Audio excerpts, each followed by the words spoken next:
আলভি টেলসে সবাইকে স্বাগতম। এখানে আপনারা উপভোগ করতে পারবেন বিভিন্ন গল্প, উপন্যাস এবং কবিতা আবৃত্তি, এবং কণ্ঠে থাকছি আমি সাজিনা সুরে আলভি। সো এখনই দেরি না করে আমাদের পেজটি সাবস্ক্রাইব করে ফেলুন এবং বেল নোটিফিকেশনটি অন করুন এবং লাইক দিয়ে আমাদের পাশে থাকুন সুন্দর সুন্দর গল্প এবং উপন্যাস উপভোগ করার জন্য। ধন্যবাদ। আজকে শুনবেন বিভূতিভূষণ বন্দ্যোপাধ্যায়ের লেখা একটি বিখ্যাত উপন্যাস পথের পাঁচালী। প্রথম পরিচ্ছেদ, বল্লালী বালাই। নিশ্চিন্দপুর গ্রামের একেবারে উত্তর প্রান্তে হরিহর রায়ের ক্ষুদ্র কোঠাবাড়ি। হরিহর সাধারণ অবস্থার গৃহস্থ। পৈতৃক আমলের সামান্য জমি জমার আয় ও ২-৪ ঘর শিষ্য সেবকের বার্ষিকী প্রণামীর বন্দোবস্ত হইতে সাদাসিধাভাবে সংসার চালাইয়া থাকে।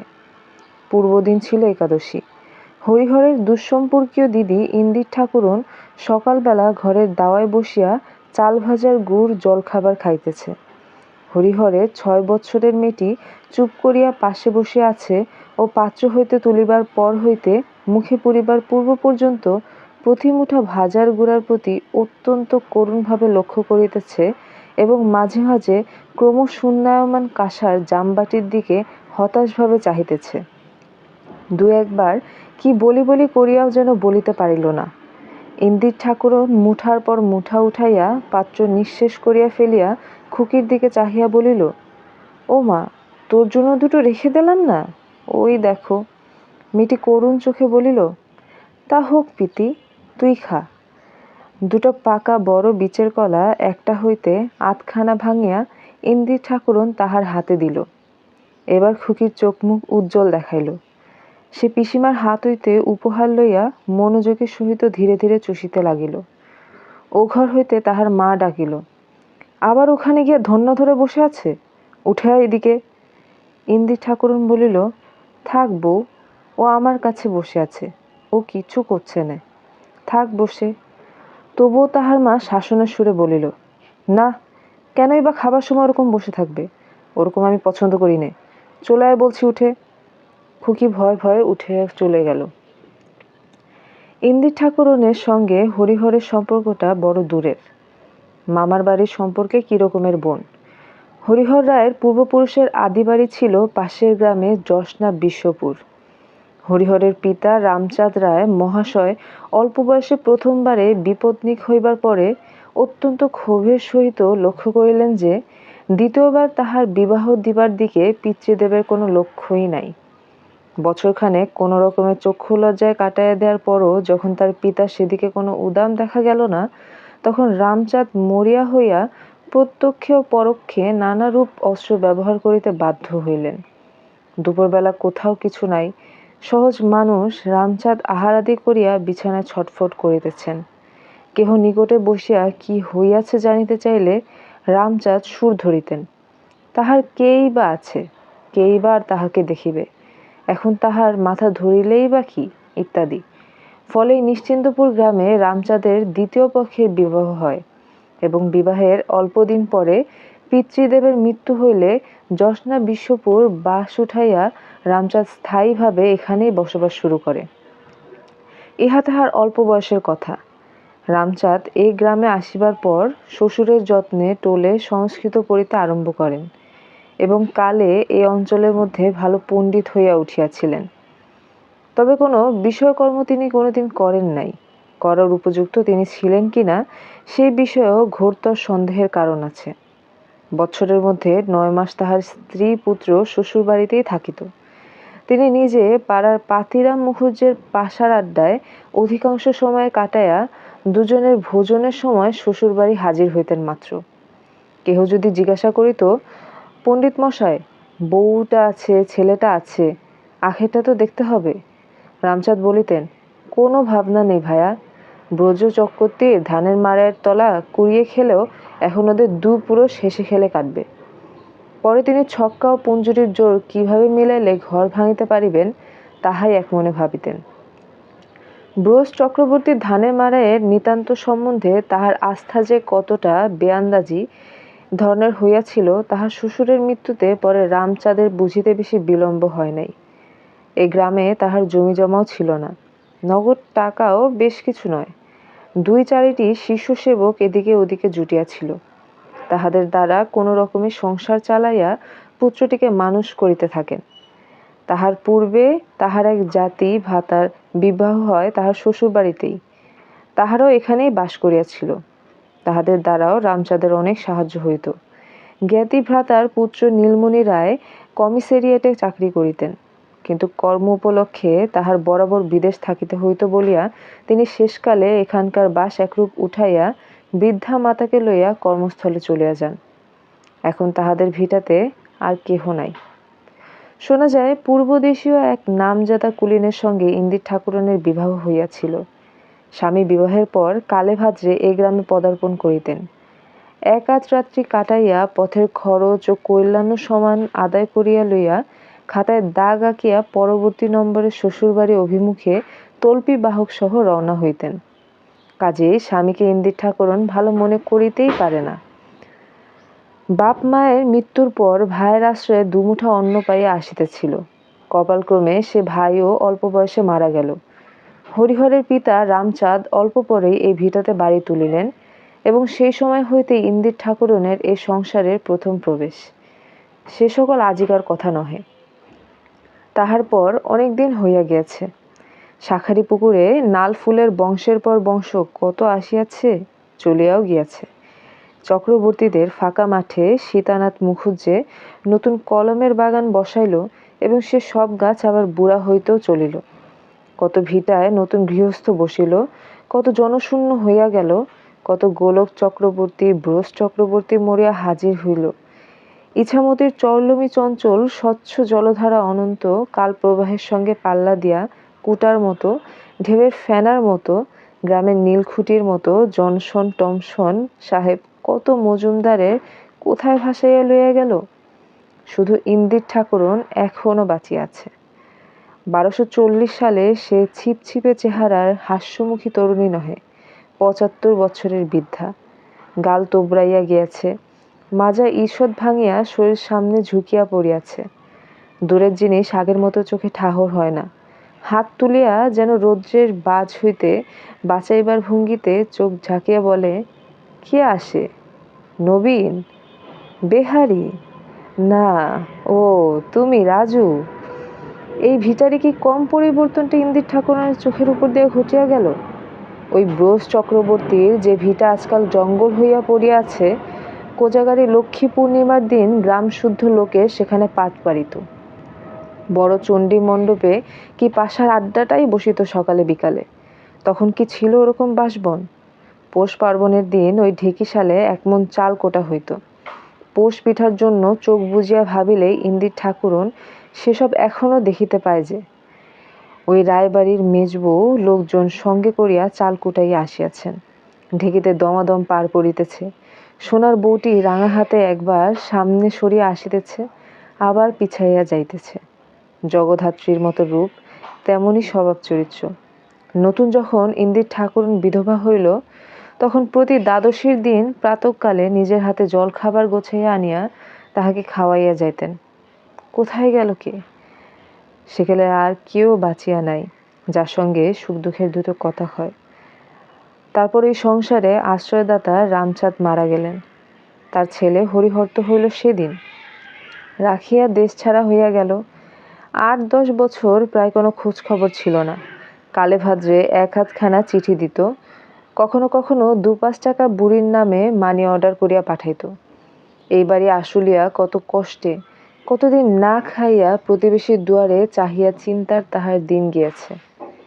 অনেকদিন পরে হরিহর আজ 6-7 বছর আসিয়া ঘর সংসার পাতিয়াছে। তাহার একটি মেয়ে হইয়াছে, সেও প্রায় 6 বছরেরটি হতে চলিল। বুড়ি ভাবিয়াছিল, এতদিনে সেই ছেলেবেলার ঘর সংসার আবার বজায় হইল। তাহার সংকীর্ণ জীবনে সে অন্য সুখ চাহে নাই।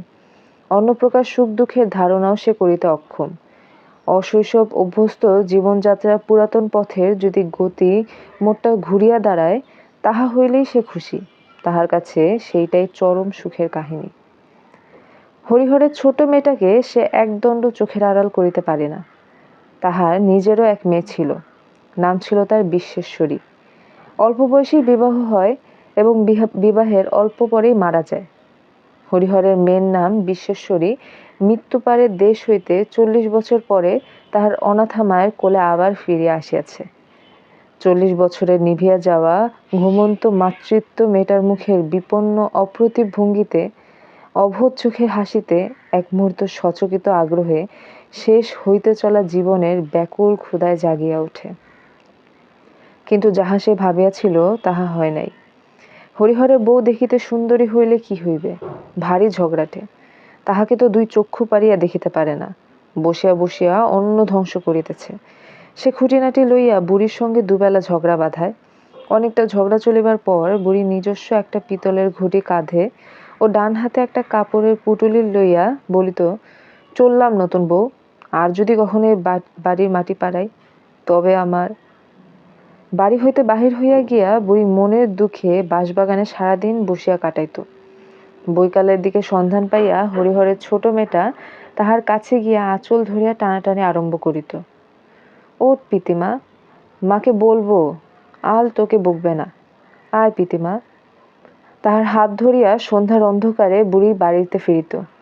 সর্বজয়া মুখ ফিরিয়া বলিত, ওই এলেন, যাবেন আর কোথায়? বাবার কি আর চুলো আছে এই ছাড়া? তেষ্টুকা আছে এদিকে 16 আনা। এরকম উহারা বাড়ি আসার বৎসর খানেকের মধ্যে আরম্ভ হইয়াছে, বহুবার হইয়া গিয়াছে এবং মাঝে মাঝে প্রায়ই হয়। হরিহরের পূর্বের ভিটায় ঘরখানা অনেক দিন বেমেরামত অবস্থায় পড়িয়াছে। এই ঘরটাতে বুড়ি থাকে। একটা বাঁশের আলনায় খান দুখান ময়লা ছেঁড়া থান, ছেঁড়া জায়গাটায় দুপ্রান্ত একসাথে করিয়া গেরো বাঁধা। বুড়ি আজকাল ছুঁচে সুতা ভরতে পারে না বলিয়ায় কাপড় সেলাইও করিবার সুবিধা নাই। বেশি ছিঁড়িয়া গেলে গেরো বাঁধে। এক পাশে একখানা ছেঁড়া মাদুর ও কতগুলো ছেঁড়া কাঁথা, একটা পুটলিতে রাজ্যের ছেঁড়া কাপড় বাঁধা। মনে হয় কাঁথা বুনিবার উপকরণ স্বরূপ সেগুলো বহুদিন হইতে সযত্নে সঞ্চিত আছে, কখনো দরকার হয় নাই। বর্তমানে দরকার হইলেও কাঁথা বুনিবার মতো চোখের তেজ আর তাহার নাই। তবুও সেগুলি পরম যত্নে তোলা থাকে। ভাদ্র মাসে বর্ষার পর রৌদ্র ফুটিলে বুড়ি সেগুলি খুলিয়া মাঝে মাঝে উঠানে রৌদ্র দেয়। বেতের পেটরার মধ্যে একটা পুটলি বাঁধা কতগুলো ছেঁড়া লাল পাড় শাড়ি, সেগুলো তাহার মেয়ে বিশ্বেশ্বরীর। একটা পিতলের চাদরের ঘটি, একটা মাটির ছোবা, গোটা 2 মাটির ভার। পিতলের ঘড়িটিতে চাল ভাজা ভরা থাকে। রাত্রে হামান দিস্তা দিয়া গুঁড়া করিয়া তাই মাঝে মাঝে খায়। মাটির ভারগুলার কোনটিতে একটুখানি তেল, কোনটাতে একটুখানি নুন, কোনটাতে সামান্য একটু খেজুরের গুড়।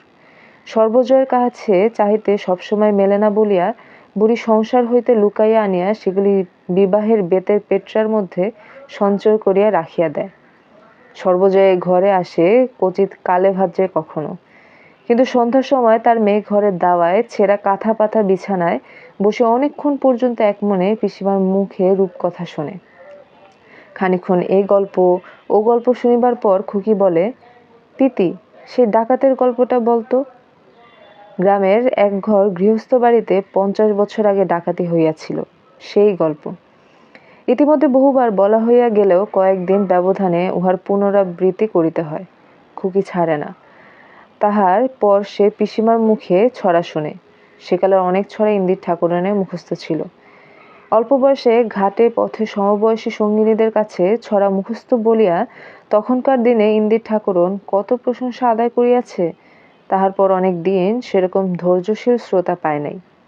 পাছে মরিচা পড়িয়া যায়, সেই জন্য তাহার সব জানা ছড়াগুলি আজকাল প্রতি সন্ধ্যায় একবার ক্ষুদ্র ভাইঝিটির কাছে আবৃত্তি করিয়া ধার সানাইয়া রাখে। টানিয়া টানিয়া আবৃত্তি করে, ও ললিতে চাপ কলিতে একটা কথা শুনছে, রাধার ঘরে চোর ঢুকেছে।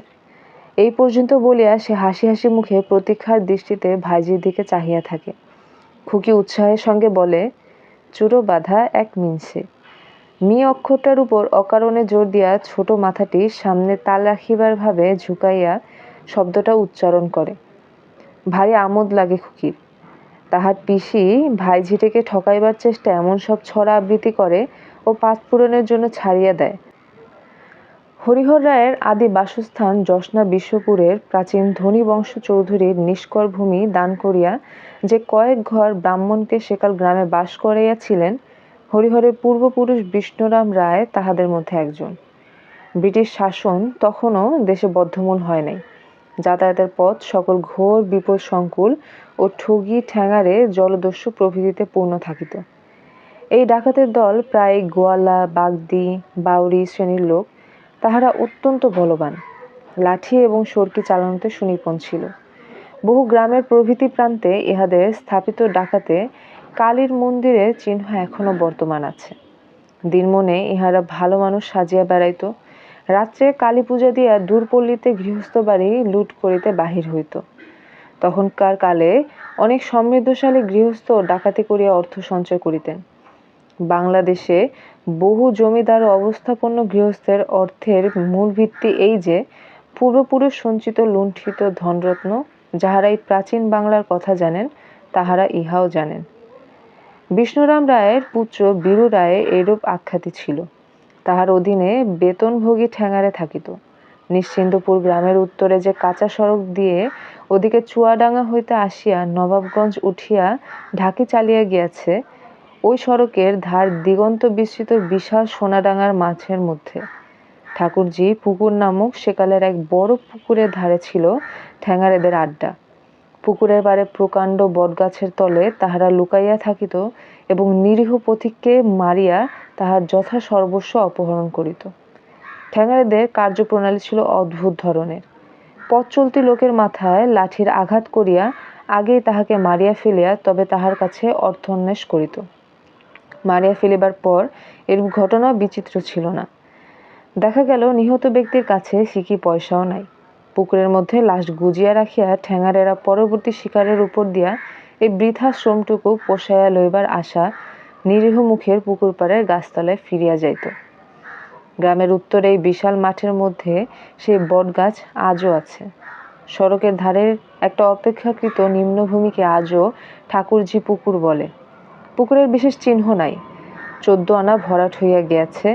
ধান আবাদ করিবার সময় চাষিদের লাঙলের ফলে সেই নাবাল জমিটুকু হইতে আজও মাঝে মাঝে নরমুণ্ড উঠিয়া থাকে।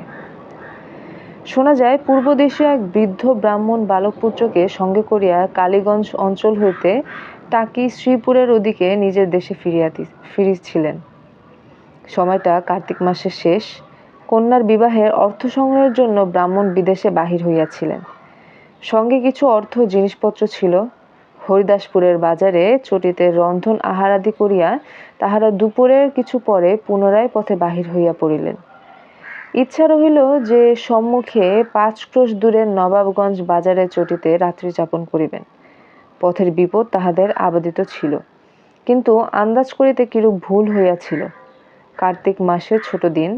নবাবগঞ্জের বাজারে পৌঁছাবার অনেক পূর্বে সোনাডাঙ্গা মাঠের মধ্যে ঢুকে সূর্যকে ডুবো ডুবো দেখিয়া তাহারা দ্রুত পদে হাঁটিতে আরম্ভ করিলেন। কিন্তু ঠাকুরজি পুকুরের মধ্যে আসিতেই তাহারা ঠ্যাঙারেদের হাতে পড়িলেন। দস্যুরা প্রথম ব্রাহ্মণের মাথায় এক ঘা লাঠি বসাইয়া দিতে তিনি প্রাণ ভয়ে চিৎকার করিতে করিতে পথ ছাড়িয়া মাঠের দিকে ছুটলেন। ছেলেও বাবার পিছু পিছু ছুটিল, কিন্তু একজন বৃদ্ধ অপরে বালক ঠ্যাঙারেদের সঙ্গে কতক্ষণ দৌড়পাল্লা দিবে। অল্পক্ষণেই তাহারা আসিয়া শিকারের নাগাল ধরিয়া ঘেরাও করিয়া ফেলিল। নিরুপায় ব্রাহ্মণ নাকি প্রস্তাব করেন যে তাহাকে মারা হয় ক্ষতি নাই, কিন্তু তাহার পুত্রের জীবনদান, বংশের একমাত্র পুত্র পিণ্ডলোপ ইত্যাদি। ঘটনাক্রমে বীরু রায়ও নাকি সেদিন দলের মধ্যে স্বয়ং উপস্থিত ছিলেন। ব্রাহ্মণ বলিয়া চিনিতে পারিয়া প্রাণ ভয়ার্ত বৃদ্ধ তাহার হাতে পায়ে ধরিয়া অত্যন্ত পুত্রটির প্রাণ রক্ষার জন্য বহু কাকুতি মিনতি করেন। কিন্তু সরল ব্রাহ্মণ বুঝেন নাই, তাহার বংশের পিণ্ডলোপের আশঙ্কায় অপরের মাথা ব্যথা হইবার কথা নহে, বরং তাহাদিগকে ছাড়িয়া দিলে ঠ্যাঙারে দলের অন্যরূপ আশঙ্কার কারণ আছে। সন্ধ্যায় অন্ধকারে হতভাগা পিতৃপুত্রের মৃতদেহ একসঙ্গে ঠান্ডা হেমন্ত রাতে ঠাকুরজি পুকুরের জলে টোকাপানা ও শ্যামা ঘাসের দামের মধ্যে পুঁতিয়া ফেলিবার ব্যবস্থা করিয়া বীরু রায় বাটি চলিয়া আসিলেন। এই ঘটনার বেশি দিন পরে নয়, ঠিক পর বৎসর পূজার সময়, বাংলা 1238 সাল।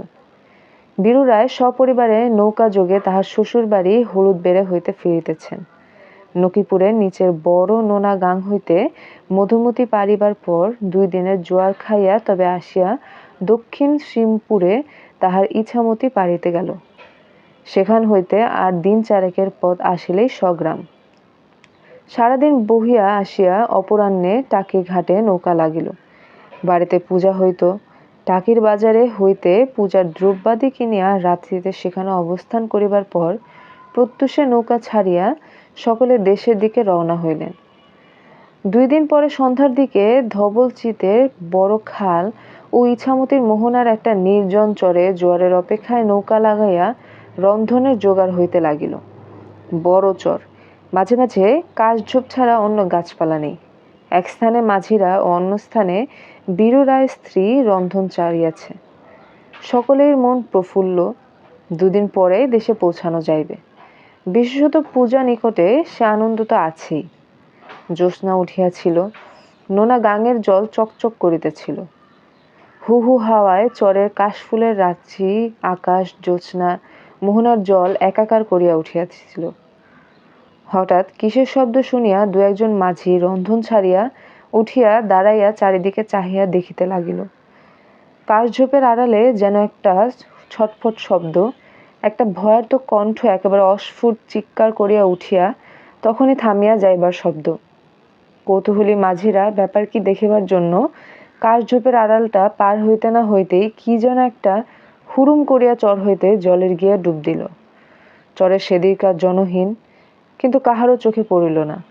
কি ব্যাপার ঘটিয়াছে, কি হইল, বুঝিবার পূর্বেই বাকি দাড়ি মাঝি সেখানে আসিয়া পৌঁছালো। গোলমাল শুনিয়া বীরু রায় আসিলেন, তাহার চাকর আসিল। বীরু রায়ের একমাত্র পুত্র নৌকাতে ছিল। সে কই? জানা গেল রন্ধনের বিলম্ব দেখিয়া সে খানিকক্ষণ আগে জ্যোৎস্নার চরের মধ্যে বেড়াইতে গেল। দাড়ি মাঝিদের মুখ শুকাইয়া গেল। এদেশের নোনা গাং সমূহের অভিজ্ঞতা তাহারা বুঝিতে পারিল, কাশবনের আড়ালে বালির চরে বৃহৎ কুমির শুইয়া ওত পাতিয়াছিল। ডাঙা হইতে বীরু রায়ের পুত্রকে লইয়া গিয়াছে। তাহার পর অবশ্য যাহা হয় হইল। নৌকায় লগি লইয়া এদিক ওদিক খোঁজা শুরু করা হইল। নৌকা ছাড়িয়া মাঝ নদীতে গভীর রাত্রি পর্যন্ত সকলে সন্ধান করিয়া বেড়াইল। তাহার পর কান্নাকাটি, হাত পা ছোড়াছুড়ি। গত বছর দেশের ঠাকুরজি পুকুরের মাঠে প্রায় এই সময় যে ঘটনা ঘটিয়াছিল, যেমন এক অদৃশ্য বিচারক এই বৎসর ইছামতির নির্জন চরে তাহার বিচার নিষ্পন্ন করিলেন, মূর্খ বীরু রায় ঠকিয়া শিখিলেন যে সে অদৃশ্য ধর্মধিক্রণের চণ্ডকে ঠাকুরজি পুকুরের শ্যামাঘাসের দামে প্রতারিত করিতে পারে না। অন্ধকারেও তাহা আপন পথ চিনিয়া লয়। বাড়ি আসিয়া বীরু রায় আর বেশি দিন বাঁচেন নাই। এইরূপ তাহার বংশে এক অদ্ভুত ব্যাপারের সূত্রপাত হইল। নিজের বংশ লোপ পাইলেও তাহার ভাইয়ের বংশবলী ছিল, কিন্তু বংশের জ্যেষ্ঠ সন্তান কখনো বাঁচিত না। সাবালক হইবার পূর্বেই কোনো না কোনো রোগে মারা যাইত। সকলে বলিল বংশে ব্রক্ষসাপ ঢুকিয়াছে। হরিহর রায়ের মাতা তারেকেশ্বর দর্শনে গিয়া এক সন্ন্যাসীর কাছে কাদাকাটা করিয়া একটা মাদুলি পান। মাদুলির গুণেই হোক বা ব্রক্ষসাপের তেজ 2 পুরুষ পরে কর্পূরের মতো উবিয়া যাওয়ার ফলেই হোক, এ বৎসরেও হরিহর আজও বাঁচিয়া আছে। দিন কতক পরে খুকি সন্ধ্যার পর শুইয়া পড়িয়াছিল। বাড়িতে তাহার পিসিমা নেই। অদ্য 2 মাসের উপর হইল।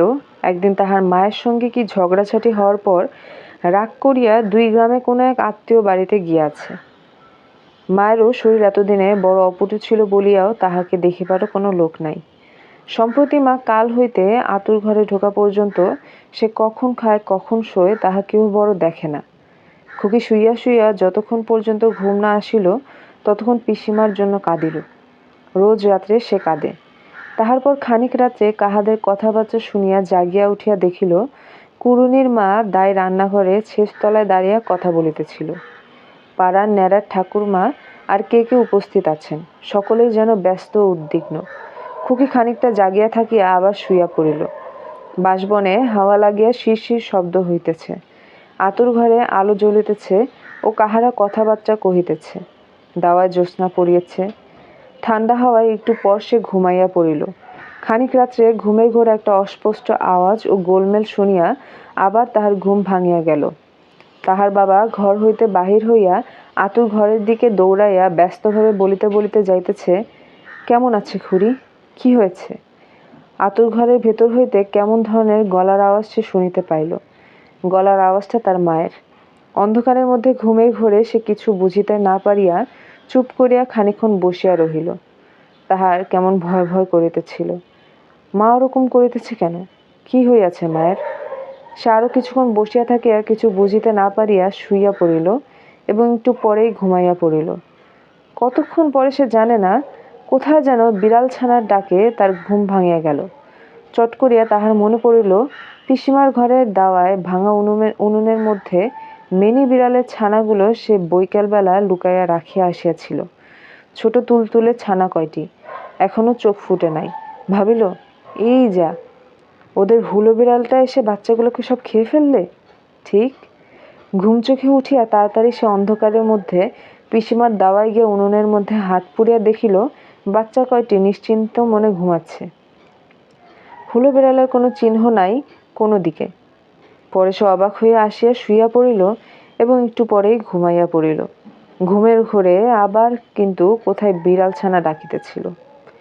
পরদিন উঠিয়া সে চোখ মুছিতেছিল, করুণীর মা দায় বলিল, ও খুকি, কাল রাত্রিতে তোমার একটা ভাই হয়েছে, দেখবা না? ও মা, কাল রাত্রি এত চেঁচামেচি, এত কাণ্ড হয়ে গেল? কোথায় ছিলে তুমি?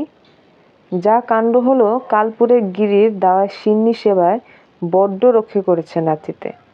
খুকি এক দৌড়ে ছুটিয়া আতুর ঘরের দিকে গিয়া উকি মারিল। তাহার মা আতুরের খেজুর পাতার বেড়ায় গা ঘেঁষিয়া শুইয়া ঘুমাইতেছে। একটা টুকটুকে অসম্ভব রকমের ছোট্ট, প্রায় একটা কাচের বড় পুতুলের চেয়ে কিছু বড় জীব কাঁথার মধ্যে শুয়ে আছে। সেটিও ঘুমাইতেছে। গুলের আগুনের মন্দ মন্দ ধোঁয়ায় ভালো দেখা যায় না। সে খানিক্ষণ দাঁড়াইয়া থাকিতে থাকিতেই জীবটা চোখ মেলিয়া মিটমিট করিয়া চাহিয়া অসম্ভব রকমের ছোট্ট হাত দুটি নাড়িয়া নিতান্ত দুর্লভভাবে অতি ক্ষীণ সুরে কাঁদিয়া উঠিল। এতক্ষণ পরে খুকি বুঝিল, রাত্রিতে বিড়াল ছানার ডাক বলিয়া যাহা মনে করিয়াছিল তাহা কি? অবিকল বিড়াল ছানার ডাক। দূর হইতে শুনিলে কিছু বুঝিবার জো নাই। হঠাৎ অসহায় অসম্ভব রকমের ছোট্ট নিতান্ত ক্ষুদে ভাইটির জন্য দুঃখে মমতায় সহানুভূতিতে খুকির মন পরিপূর্ণ হইয়া উঠিল। ন্যাড়ার ঠাকুরমা ও কুড়ুনির মা দায় বারণ করাতে সে ইচ্ছে সত্ত্বেও আতুর ঘরে ঢুকিতে পারিল না। মা আতুর হইতে বাহির হইলে খোকার ছোট্ট দোলাতে দোল দিতে দিতে খুকি কত কি ছড়া গান করে, সঙ্গে সঙ্গে কত সন্ধ্যা দিনের কথা। পিসিমার কথা মনে আসিয়া তাহার চোখ জলে ভিজিয়া যায়। এরকমের কত ছেঁড়া যে পিসিমা বলতো। খোকা দেখিতে পাড়ার লোক ভাঙিয়া আসে। সকলে দেখিয়া বলে, ঘর আলো করা খোকা হয়েছে, কি মাথায় চুল, কি রং। বলা বলি করিতে চায়, কি হাসি দেখছো না দি? খুব কেবল ভাবে। পিসিমা এবার যদি আসিয়া দেখিত, সবাই দেখিতেছে, আর তাহাদের পিসিমাই কোথায় গেল চলিয়া, আর কখনো ফিরে আসিবে না। সে ছেলে মানুষ হইল এইটুক বুঝিয়াছে যে এ বাড়িতে বাবা কি মা কেহই পিসিমাকে ভালোবাসে না, তাহাকে আনিবার জন্য কেহ গা করিবে না। দিন মনে পিসির ঘরের দিকে চাহিয়া কেমন যেন মন কেমন করে। ঘরের কপাটটা এক একদিন খোলাই পড়িয়া থাকে। দাওয়ায় চামচিকা নাদিও জমিয়াছে। উঠানে সেরকম আর ঝাঁট পড়ে না। এখানে শেওড়ার চারা, ওখানে কচু গাছ। পিসিমা বুঝি হইতে দিত? খুকির বড় বড় চোখ জলে ভরিয়া যায়। সেই ছড়া, সেই সব গল্প খুকি কি করিয়া ভোলে? সেদিন হরি পালেতের মেয়ে আসিয়া তাহার মাকে বলিল, তোমাদের বুড়ি ঘাটের পথে দেখি মাঠের দিকে থেকে একটা ঘটি আর পুটলি হাতে করে আসছে। এসে চক্কতি মশাইদের বাড়িতে ঢুকে বসে আছে। যাও দুর্গেকে পাঠিয়ে দাও, হাত ধরে ডেকে আনুক, তাহলে রাগ পড়বে এখন। হরি পালিতদের বাড়ি বসিয়া বুড়ি যখন পাড়ার মেয়েদের মুখে হরিহরের ছেলে হওয়ার গল্প শুনিতেছিল, ও পিতি।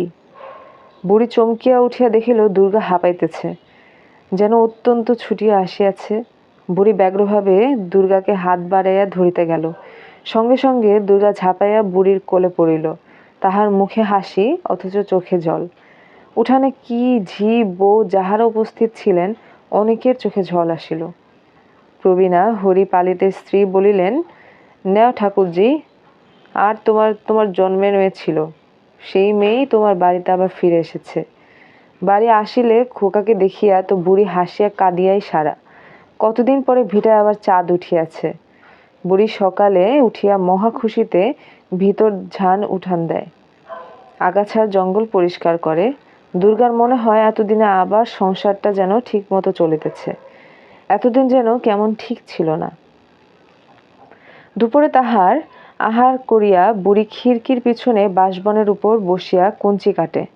সেদিকে আর নদীর ধার পর্যন্ত লোকজনের বাস নাই। নদী অবশ্য খুব নিকটে নহে, প্রায় 1 পোয়া পথ।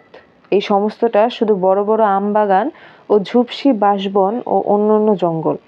কঞ্চি কাটার সময় দুর্গা আসিয়া কাছে বসে, আবল তাবল বকে। ছোট এক বোঝা কাটা কঞ্চি জড়ো হইলে দুর্গা সেগুলি বহিয়া বাড়ির মধ্যে রাখিয়া আসে। কঞ্চি কাটিতে কাটিতে মধ্যাহ্নের অলস আমেজে শীতল বাঁশবনের ছায় বুড়ির নানা কথা মনে আসে। সে কতকাল আগের কথা সব। সেই তিনি বার 3 আসিয়াছিলেন, স্বপ্নের মতো মনে পড়ে। এবার তিনি পুটলির মধ্যে কি খাবার আনিয়াছিলেন। বিশ্বেশ্বরী তখন 2 বছরের। সকলে বলিল, ওলা চিনির ডেলার মতো। ঘড়ির জলে গুলিয়া সেও একটু খাইয়াছিল। সে একজন লোক আসিল, পুরনো সেই পোয়ার গাছটা ঠিক সন্ধ্যার সময় আসিয়া দাঁড়াইল। শ্বশুরবাড়ির দেশ হইতে আসিয়াছে একখানা চিঠি। চিঠি পড়িবার লোক নাই। ভাই গোগলো পূর্ব বছর মারা গিয়াছে। ব্রোজ কাকার চণ্ডীমণ্ডপে পাশরা আড্ডায় সে নিজে পত্তরখানা লইয়া গেল। সেদিনের কথা আজও স্পষ্ট মনে হয়। জেঠা, মেজ জেঠা, ব্রোজ কাকা ও পাড়ার পতিত রায়ের ভাই যদু রায়, আর ছিল গোলকের সম্বন্ধী ভজহরি। পত্তর পড়িলেন সেজ জ্যাঠা। অবাক হইয়া জিজ্ঞাসা করিলেন, কে আনলে এই চিঠি রে ইন্দির? তাহার পর ইন্দির ঠাকুরনকে বাড়ি আসিয়া তখনই হাতের নোয়া প্রথম যৌবনের সাধের জিনিস বাপ মায়ের দেয়া রূপার পৈছ জোঠা খুলিয়া রাখিয়া কপালে সিঁদুর মুছিয়া নদীতে স্নান করিতে আসিতে হইল। কতকালের কথা, সেসব স্বপ্ন হইয়া গিয়াছে। তবু যেন মনে হয় সেদিনের। নিবারণ কথা মনে হয়। নিবারণ, নিবারণ, ব্রোজ কাকার ছেলে নিবারণ। 16 বছরের বালক। কি টকটকে গায়ের রং, কি চুল। ওই সে চণ্ডীমণ্ডপের পোতা জঙ্গলে ঢাকা পড়িয়া আছে, বাঁশবনের মধ্যে। ওই ঘরে সে কঠিন জ্বর রোগে শয্যাগত হইয়া যায় যায় হইয়াও 2-3 দিন রহিল। আহা, বালক সর্বদা জল জল করিত, কিন্তু ঈশান কবিরাজ জল দিতে বারণ করিয়াছিলেন। মৌরির পুটুলি একটু করিয়া চুষানো হইতেছিল। নিবারণ 4th দিনে রাত্রে মারা গেল। মৃত্যুর একটু আগেও সে জল জল তার মুখে বুলি, তবুও 1 বিন্দু জল তাহার মুখে ঠেকানো হয় নাই। সেই ছেলে মারা যাওয়ার পর 5 দিনের মধ্যে বড় খুকির মুখে কেউ জল দেয়াইতে পারে নাই। 5 দিনের পর ভাসুর রামচাঁদ চক্রবর্তী নিজে ভাতৃবধূর ঘরে গিয়া হাত জোর করিয়া বলিলেন, তুই চলে গেলে আমার কি দশা হবে? এ বুড়ো বয়সে কোথায় যাব মা? বড় খুকি বনিয়াদি ধনী ঘরের মেয়ে ছিলেন। জগৎধাত্রীর মতো রূপ, অমন রূপসী বধূ এ অঞ্চলে ছিল না। স্বামীর পদদোক না খাইয়া ও কখনো জল খান নাই। সেকালের গৃহিণী রন্ধন করিয়া আত্মীয় পরিজনকে খাওয়াইয়া নিজে 3য় প্রহরে সামান্য আহার করিতেন। দান ধ্যানে অন্ন বিতরণে ছিলেন সাক্ষাৎ অন্নপূর্ণা। লোককে রাধিয়া খাওয়াইতে বড় ভালোবাসিতেন। ভাই ভাসুরের কথায় মনের কোন স্থানে বুঝি ঘা লাগিল। তাহার পর তিনি উঠিয়াছিলেন ও জল গ্রহণ করিয়াছিলেন বটে, কিন্তু বেশি দিন বাঁচেন নাই। পুত্রের মৃত্যুর 1.5 বছরের মধ্যেই তিনি পুত্রের অনুসরণ করেন। একটু জল দে মা, এইটুকু দে। জল খেতে নেই, ছি বাবা, কবরেজ মশাই যে বারণ করেছেন, জল খায় না। এইটুকু দে। 1 ডোক খাই মা, পায়ে পড়ি। দুপুরের পাখাপাখির মধ্যে ডাকের সুরের 50 বছরে পার হইতে বাঁশের মর্মর শব্দ কানে ভাসিয়া আসে। খুকি বলে, পিতি, তোর ঘুম লেগেছে? আয় শুবি চল। হাতের দাখানা রাখিয়া বুড়ি বলে, ওই দেখো আবার পোড়া ঝিমুনি ধরেছে। অবেলা এখন আর শোবো না মা, এইটুকু সাঙ্গ করে রাখি। নিয়ার দিকে ওইদিকে বড় আলগেটা। খোকা প্রায় 10 মাসের হইল। দেখিতে রোগা রোগ্য গড়ন, অসম্ভব রকমের ছোট্ট মুখখানি। নিচের মাড়িতে মাত্র 2খানি দাঁত উঠেছে। কারণে অকারণে যখন তখন সেই 2খানি মাত্র দুধ দাঁতওয়ালা মাড়ি বাহির করিয়া হাসে। লোকে বলে, বৌমা, তোমার খোকার হাসিটা বায়না করা। খোকাকে একটুখানি ধরাইয়া দিলে আর রক্ষা নাই। আপনা হইতে পাগলের মতো এত হাসি শুরু করিবে যে তাহার মা বলে, আচ্ছা খোকন, আজ থামো, বড্ড হেসেছ, আজ বড্ড হেসেছ, আবার কালকের জন্য একটু রেখে দাও। মাত্র 2টি কথা সে বলিতে শিখিয়াছে। মনে সুখ থাকিলে সে বলে যে যে যে যে এবং দুধে দাঁত বার করিয়া হাসে। মনে দুঃখ হইলে বলে না না না না ও বিচ্ছিরি রকমের চিৎকার করিয়া কাঁদিতে শুরু করে। যাহা সামনে পায় তাহারই উপর ওই নতুন দাঁত দুখানির জোর পরখ করিয়া দেখে। মাটির ঢেলা, এক টুকরো কাঠ, মায়ের আঁচল, দুধ খাওয়াইতে বসিলে কি এক সময় সে হঠাৎ কাঁসার ঝিনুকখানিকে মহা আনন্দে নতুন দাঁত দুখানি দিয়া জোরে কামড়াইয়া ধরে। তাহার মা খিলখিল করিয়া হাসিয়া উঠিয়া বলে, ও কি, হ্যাঁ রে খোকা, ঝিনুকখানাকে কামড়ে ধরলি কেন? ছাড় ছাড়, ওরে করিস নে, দুধখানা দাঁত, তা তো মোটে সম্বল, ভেঙে গেলে হাসবি কি করে শুনি? খোকা তবুও ছাড়ে না। তাহার মা মুখের ভিতর আঙুল দিয়া অতি কষ্টে ঝিনুকখানাকে ছাড়াইয়া লয়।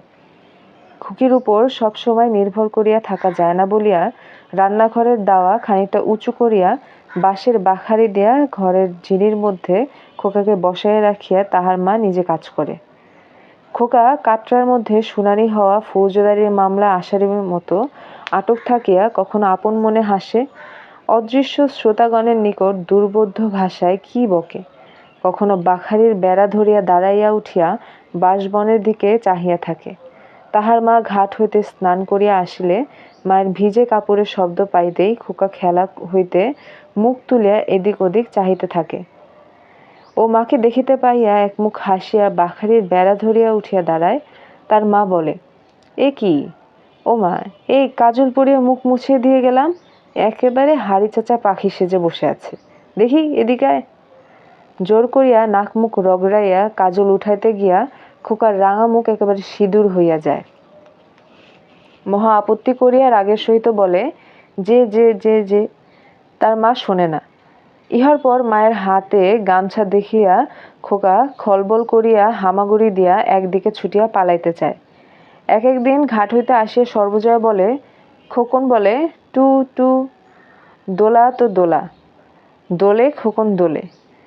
খোকা অমনি বসিয়া পড়িয়া সামনে পেছনে বেজায় দুলিতে থাকে ও মনের সুখে ছোট হাত দুটি নাড়িয়া গান ধরে। তার সেই গান, যে যে যে যে। তার মা বলে, আচ্ছা থামো, আর দুলো না খোকা, হয়েছে। কখনো কখনো কাজ করিতে করিতে সর্বজয়া কান পাতিয়া শুনিত। খোকার বেড়ার ভেতর হইতে শব্দ আসিতেছে না, সে যেন চুপ করিয়া গিয়াছে। তাহার বুক ধড়াস করিয়া উঠিত। শেয়ালে নিয়ে গেল না তো? সে ছুটিয়া আসিয়া দেখিত খোকার সুজি উপর করিয়া একরাশ চাপা ফুলের মতো মাটির উপরে বেকায়দায় ছোট হাতখানি রাখিয়া কখন ঘুমাইয়া পড়িয়াছে। চারিদিক হইতে নালসে পিঁপড়ে, মাছি ও সুরসুরি পিঁপড়ের দল মহালোভে ছুটিয়া আসিতেছে। খোকার পাতলা পাতলা রাঙা ঠোঁট দুটা ঘুমের ঘোরে যেন একটু একটু কাঁপিতেছে। ঘুমের ঘোরে সে যেন মাঝে মাঝে ঢোক গিলিয়া জোরে জোরে নিঃশ্বাস ফেলিতেছে, যেন জাগিয়া উঠিল, আবার তখনই এমন ঘুমাইয়া পড়িতেছে সে যেন নিঃশ্বাসের শব্দটিও পাওয়া যাইতেছে না। সকাল হইতে সন্ধ্যা ও সন্ধ্যা হইতে অনেক রাত্রি পর্যন্ত তাহাদের বাঁশবাগানের ধারের নির্জন বাড়িখানি 10 মাসের শিশুর অর্থহীন আনন্দ গীতি ও অবোধ কলহাস্যে মুখরিত থাকে। মা ছেলেকে স্নেহ দিয়া মানুষ করিয়া তোলে, যুগে যুগে মায়ের গৌরব গাথা তাই সকল জনমনের বার্তায় ব্যক্ত। কিন্তু শিশু যা মাকে দেয় তাই কি কম?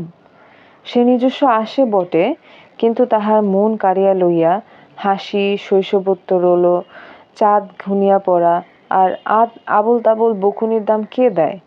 তার এই ঐশ্বর্য, ওরই বদলে সে সেবা নেয়, রিক্ত ভিক্ষুকের মতো নেয় না। এক একদিন যখন হরিহর বাজারের হিসাব কি নিজের লেখা হইয়া ব্যস্ত আছে, সর্বজয়া ছেলেকে লইয়া গিয়া বলে, ওগো, ছেলেটিকে একটু ধরো না, মেয়েটা কোথায় বেরিয়েছে, ঠাকুরজি গিয়েছে ঘাটে, ধরো দিকে একটু, আমি নাইব। না, ছেলেটা ঘাড়ে করে বসে থাকলেই হবে? হরিহর বলে, উফু, এসব গোলমেল এখন আর নিয়ে এসো না, বড় ব্যস্ত। সর্বজয়া রাগিয়া ছেলেকে ফেলিয়া রাখিয়া চলিয়া যায়। হরিহর হিসাবপত্র লিখিতে লিখিতে হঠাৎ দেখে ছেলে তার চটি জুতার পাটিটা মুখে দিয়া চিবাইতেছে। হরিহর জুতাখানা কাড়িয়া লইয়া বলে, দেখো, বাঁধিয়া গেল এক কাণ্ড। আছি একটা কাজ নিয়ে। হঠাৎ একটা চড়ুই পাখি আসিয়া রোয়াকের ধারে বসে। খোকা আবার মুখের দিকে চাহিয়া অবাক হইয়া সেদিকে দেখাইয়া হাত নাড়িয়া বলে, যে যে যে যে। হরিহর বিরক্তি দূর হইয়া গিয়া ভারী মমতা হয়। অনেকদিন আগের এক রাত্রির কথা মনে পড়িল। নতুন পশ্চিম হইতে আসিয়া সেদিন সে গ্রামের সকলের পরামর্শে শ্বশুরবাড়ির স্ত্রীকে আনিতে গিয়েছিল। দুপুরের পর শ্বশুরবাড়ির গ্রামের ঘাটে নৌকা পৌঁছল। বিবাহের পর একটিবার মাত্র সে এখানে আসিয়াছিল। পথঘাট মনে ছিল না। লোককে জিজ্ঞাসা করিয়া সে শ্বশুরবাড়ির সম্মুখে উপস্থিত হইল। তাহার ডাকাডাকিতে একটা গৌরাঙ্গী ছিপছিপে চেহারার তরুণী কে ডাকিতেছে দেখিবার জন্য বাইরের দরজায় দাঁড়াইল এবং তাহার সহিত চোকাচোকি হওয়াতে সেখান হইতে চট করিয়া সরিয়া বাড়ির মধ্যে ঢুকিয়া পড়িল। হরিহর ভাবিতে লাগিল, মেয়েটি কে? তার স্ত্রী নয় তো? সে কি এখন এত বড় হইয়াছে? রাত্রিতে সন্ধান মিলিল। সর্বজয়া দরিদ্র হইতে রক্ষিত তাহার মায়ের একখানা লাল পাড়ে মটকা শাড়ি পরিয়া অনেক রাত্রে ঘরে আসিল। হরিহর চাহিয়া দেখিয়া বিস্মিত হইল। 10 বছরের আগেকার সে বালিকা পত্নীর কিছুই আর এই সুন্দরী তরুণীতে নাই। সে যেন ভাঙিয়া নতুন করিয়া গড়িয়াছে। মুখে সে কচি ভাবটুকু আর নাই বটে, কিন্তু তাহার স্থানে যে সৌন্দর্য ফুটিয়া উঠিয়াছে তাহা যে খুব সুলভ নহে, হরিহরের সেটুকু বুঝিতে দেরি হইল না। হাত পায়ের গঠন, গণ্ডি ভঙ্গি সবই নিখুঁত ও নতুন। ঘরে ঢুকিয়া সর্বজয়া প্রথমটা থতমত খাইয়া গেল। যদিও সে বড় হইয়াছে, এই পর্যন্ত স্বামীর সহিত দেখা একরূপ ঘটে নাই বলিলেই চলে। নববিবাহিতা সে লজ্জাটুকু তাহাকে যেন নতুন করিয়া পাইয়া বসিল। হরিহর প্রথমে কথা কহিল। স্ত্রীর ডান হাতখানা নিজের হাতের মধ্যে লইয়া বিছানায় বসাইয়া বলিল, বসো এখানে। ভালো আছো? সর্বজয়া মৃদু হাসিল। লজ্জাটা যেন কিছু কাটিয়া গেল। বলিল, এতদিন পরে বুঝি মনে পড়িল? আচ্ছা, কি বলে এতদিন ডুব মেরেছিলে? পরে সে হাসিয়া বলিল, কেন, কি দোষ করেছিলাম বলো তো? স্ত্রীর কথাবার্তায় আজ পাড়াগায়ের টান ও ভঙ্গিটুকু হরিহরের নতুন ও ভারী মিষ্টি বলিয়া মনে হইল। পরে সে লক্ষ্য করিয়া দেখিল স্ত্রীর হাতে কেবল গাছ কয়েক কর ও কাচের চুড়ি ছাড়া অন্য কোনো গহনা নাই। গরিব ঘরের মেয়ে, দিবার কেহ নাই। এতদিন খবর না লইয়া ভারী অন্যায় করিয়াছে সে। সর্বজয়াও চাহিয়া চাহিয়া স্বামীকে দেখিতেছিল। আর সারাদিন সে 4-5 বার আড়াল হইতে উঁকি মারিয়া দেখিয়াছে। স্বাস্থ্যময় যৌবন হরিহরের সুগঠিত শরীরের প্রতি অঙ্গে যে বীরের ভঙ্গি আনিয়া দিয়াছে তাহা বাংলাদেশের পল্লীতে সচরাচর চোখে পড়ে না। বাপ মায়ের কথাবার্তায় আজ সে শুনিয়াছে তাহার স্বামী পশ্চিম হইতে নাকি খুব লেখাপড়া শিখিয়া আসিয়াছে। টাকা কড়ির দিক হইতেও 2 পয়সা নাকি আনিয়াছে এমন নয়। এতদিনে তাহার দুঃখ ঘুচিল। ভগবান বোধহয় এতদিনে মুখ তুলিয়া চাহিয়াছেন। সকলে বলিত, স্বামী তাহার সন্ন্যাসী হইয়া গিয়াছে, আর কখনো ফিরিবে না। মনে প্রাণে একথা বিশ্বাস না করিলেও স্বামীর পুনরাগমন এতকাল তাহার কাছে দুরাশার মতোই ঠেকিয়াছে। কত রাত্রি দুশ্চিন্তায় জাগিয়া কাটাইয়াছে। গ্রামে বিবাহ উপনয়নের উৎসবে ভালো করিয়া যোগ দিতে পারে নাই। সকলেই আহা বলে, গায়ে পড়িয়া সহানুভূতি জানায়। অভিমানে তাহার চোখে জল আসিত। অনাবিল যৌবনে সোনালী কল্পনা এতদিনে শুধু আড়ালে আবরালে নির্জন রাত্রিতে চোখের জলে ঝরিয়া পড়িয়াছে।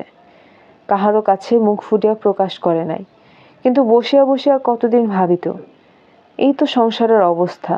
যদি সত্য সত্যই স্বামী ফিরিয়া না আসে, তবে বাপ মায়ের মৃত্যুর পরে কোথায় দাঁড়াইবে? কে আশ্রয় দিবে? এতদিনে কিনারা মিলিল। হরিহর হাসিয়া জিজ্ঞাসা করিল, আচ্ছা, আমাকে যখন তুমি ওবেলা দরজার বাহিরে দেখলে তখন চিনতে পেরেছিলে? সত্যি কথা বলো কিন্তু। সর্বজয়া হাসিয়া বলিল, না, তা চিনব কেন? প্রথমটা ঠিক বুঝতে পারিনি, তারপর তখনই আন্দাজে। আন্দাজে নয় গো, আন্দাজে নয়, সত্যি সত্যি। দেখলে না, তখনই মাথার কাপড় দিয়ে বাড়ির মধ্যে ঢুকলাম। তারপর একটু চুপ করে থাকে জিজ্ঞাসা করিল, আচ্ছা, তুমি বলো তো, আমায় চিনতে পেরেছিলে? বলো তো গা ছুঁয়ে। নানা কেজো অকেজো কথাবার্তায় রাত বাড়িতে লাগিল। পরলোগত দাদার কথা উঠিতে সর্বজয়ের চোখের জল আর বাদ মানে না। হরিহর জিজ্ঞাসা করিল, বিনার বিয়ে কোথায় হলো? ছোট শাড়ির নাম জানিত না, আজই শ্বশুরের মুখে শুনিয়াছে। তার বিয়ে হলো কুড়ুলে বিনোদপুর, ওই যে বড় গাং কি বলে, মধুমতি, সেই মধুমতির ধারে।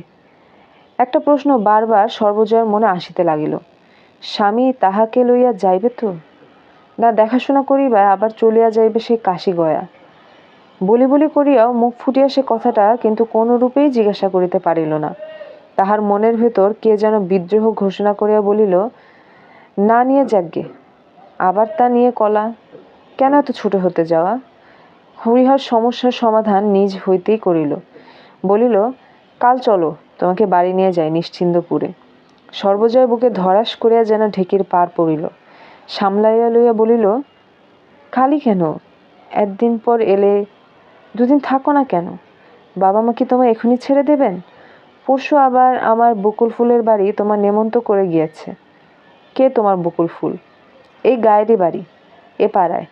আমার ও পাড়াতে বিয়ে হয়েছে। পরে সে আবার হাসিয়া বলিল, কাল সকালে তোমাকে দেখতে আসবে বলেছে যে। কথাবার্তার স্রোত একইভাবে চলিল। রাত্রি গভীর হইল। বাড়ির ধারেই সজনের গাছে রাতজাগা পাখি অদ্ভুত রব করিয়া ডাকিতেছে।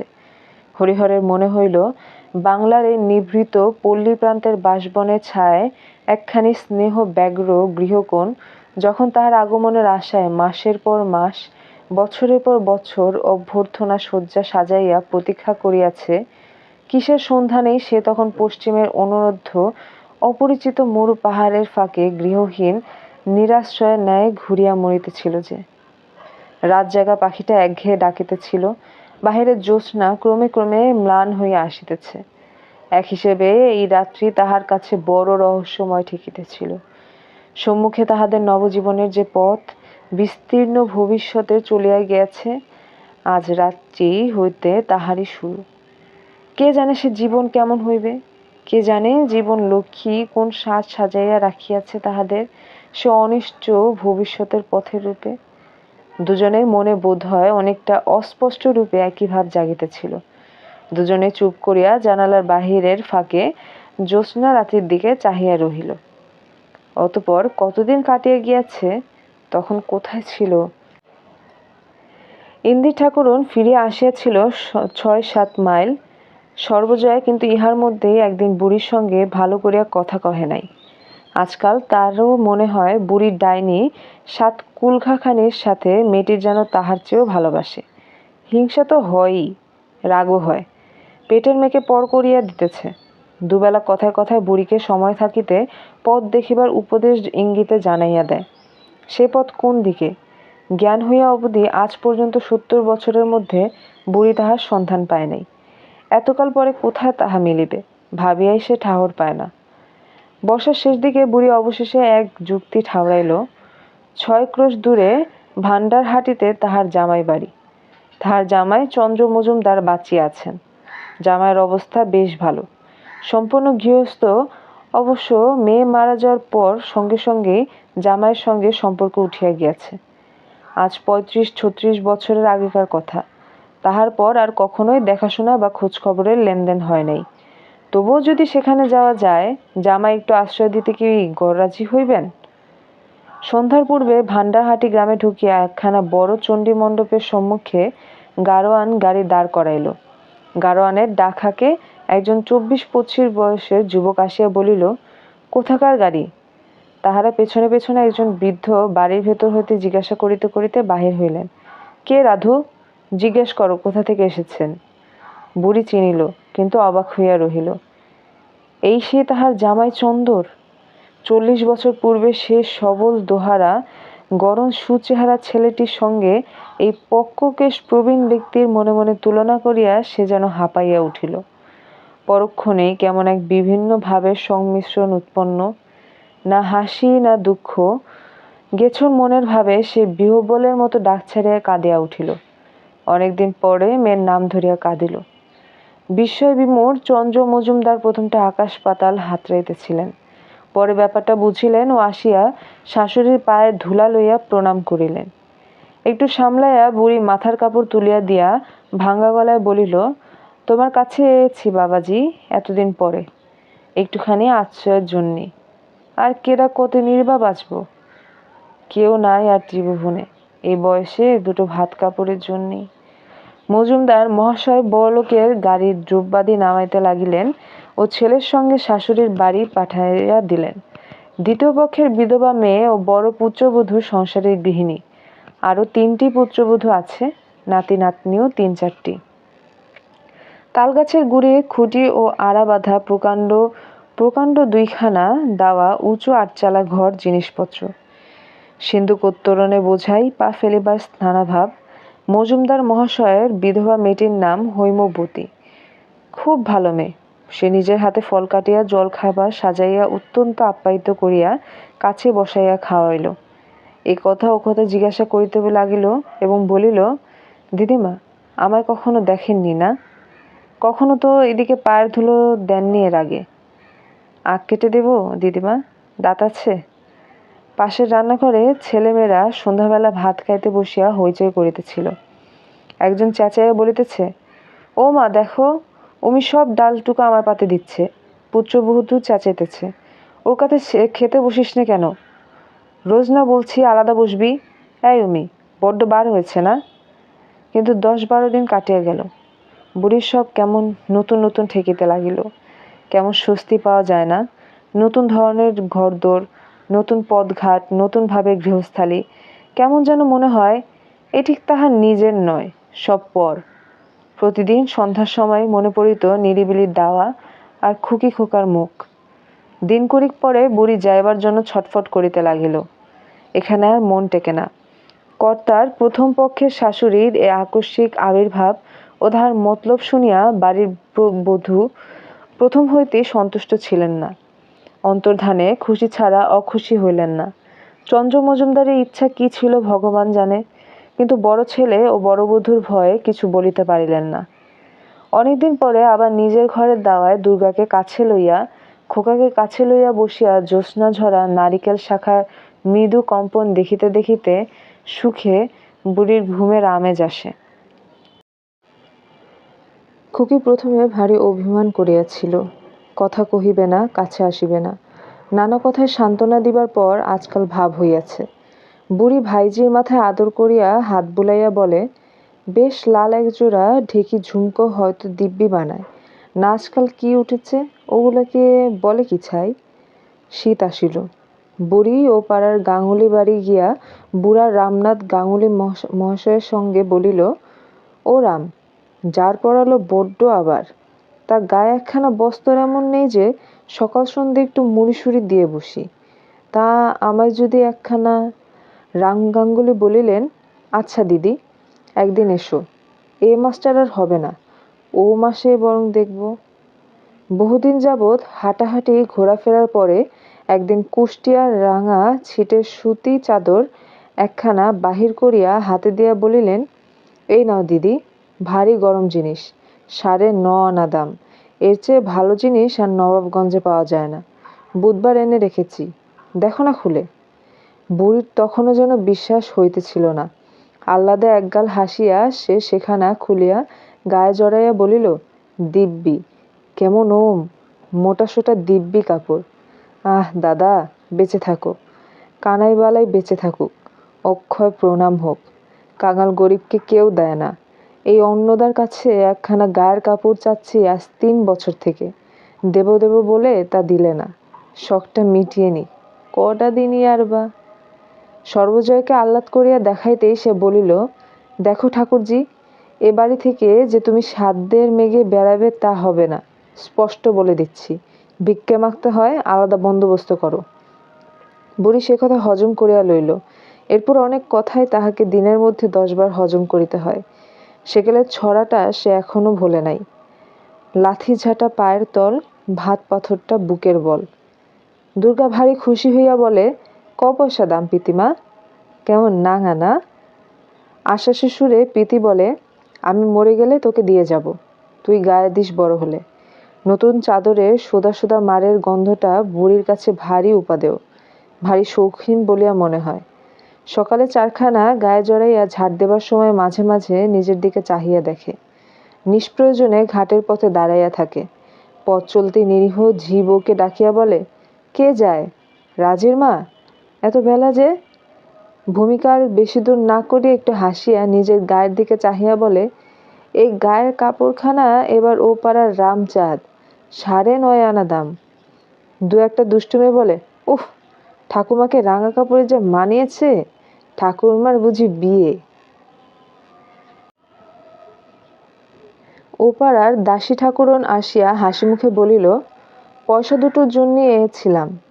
বউ ইন্দির পেশি কাল আমার কাছ থেকে একটা নোনা নিয়ে এলো, বললে কাল দাম দিয়ে চেয়ে নিয়ে এসো। সর্বজয় ঘরের কাজকর্ম করিতেছিল, অবাক হইয়া বলিল, নোনা কিনে এনেছে তোমার কাছ থেকে? দাসী ঠাকুরন ঘরের ব্যবসাদার মানুষ, সামান্য তেঁতুল আমড়া হইতে এক গাছি শাক পর্যন্ত পয়সা না লইয়া কাহাকে দেয় না। দাসীর অমায়িক ভাব অন্তর্হিত হইয়া গেল। বলিল, এনেছে কিনা জিজ্ঞেস করো না তোমার ননদকে। সকালবেলা কি মিথ্যে বলতে এলাম 2 পয়সার জন্যে? 4 পয়সার কমে আমি দেব না। বললে বুড়ো মানুষ, খাবার ইচ্ছে করছে, তা যাক 2 পয়সাতেই। রাগে সর্বজয়ের মুখ দিয়ে কথা বাহির হইল না। নোনার মতো ফল, যাহা কিনা এত অপর্যাপ্ত বনে জঙ্গলে ফলে যে গরুর বাছরে পর্যন্ত খাইয়া অরুচি লইয়া যায়, তাহা আবার পয়সা দিয়ে কিনিবা খাইবার লোক যে পাড়াগায় আছে, তাহা সর্বজয়ের ধারণায়ও আসে না। ঠিক এই সময় ইন্দির বুড়ি কোথা হইতে আসিয়া উপস্থিত হইল। সর্বজয়া তাহার উপর যেন ঝাঁপাইয়া পড়িয়া বলিল, বলি, হ্যাঁ গো, 3 কাল গিয়েছে, 1 কালে তো ঠেকেছ। আর বসে খাই, তা পয়সার তো একটু দুঃখ দুরোগ করতে চলতে হয়। নোনা গিয়েছ কিনতে? কোথা থেকে তোমায় বসিয়ে আজ নোনা কাল দান খাওয়াবো? শখের পয়সা নিজে থেকে গিয়ে দাওগে যাও, পরের উপর দিয়ে শখ করতে লজ্জা হয় না? বুড়ির মুখ শুকাইয়া গিয়াছিল। একটুখানি হাসি আনিবার চেষ্টা করিয়া বলিল, তা দে বউ, পাকা নোনাটা, তাই ভাবলাম নিই খেয়ে, কটা দিনই বা বাঁচবো, তা দিয়ে দে 2 পয়সা। সর্বজয়া চর্তুগুণ চিৎকার করিয়া বলিল, বড় পয়সা সস্তা দেখেছো কি না? নিজের ঘটি বাড়ি আছে, বিক্রি করে দাও গিয়ে পয়সা। পরে সে ঘোড়া লইয়া খিড়কি দুয়ার দিয়া ঘাটের পথে বাহির হইয়া গেল। দাসী খানিকটা দাঁড়িয়ে থাকিয়া বলিল, আমার নাকে খত, কানে খত, জিনিস বেচে এমন হয়রান তো কখনো হয়নি। তোমাও বলি ইন্দির পিসি, নিজের পয়সায় যদি না ছিল, তবে তোমার কাল নোনাটা আনা ভালো হয়নি বাপু। ওরকম ধারে জিনিসপত্র আর এনো না। তো তোমাদের ঝগড়া তোমরা করো, আমি গরিব লোক, ও বেলা আসবো, আমার পয়সা দুটো বাপু ফেলে দিও। দাসীর পিছু পিছু খুকি বাহিরের উঠান পর্যন্ত আসিল। বলিতে বলিতে আসিল, পিসিমা বুড়ো মানুষ, একটা নোনা এনেছে, তা বুঝি বকে?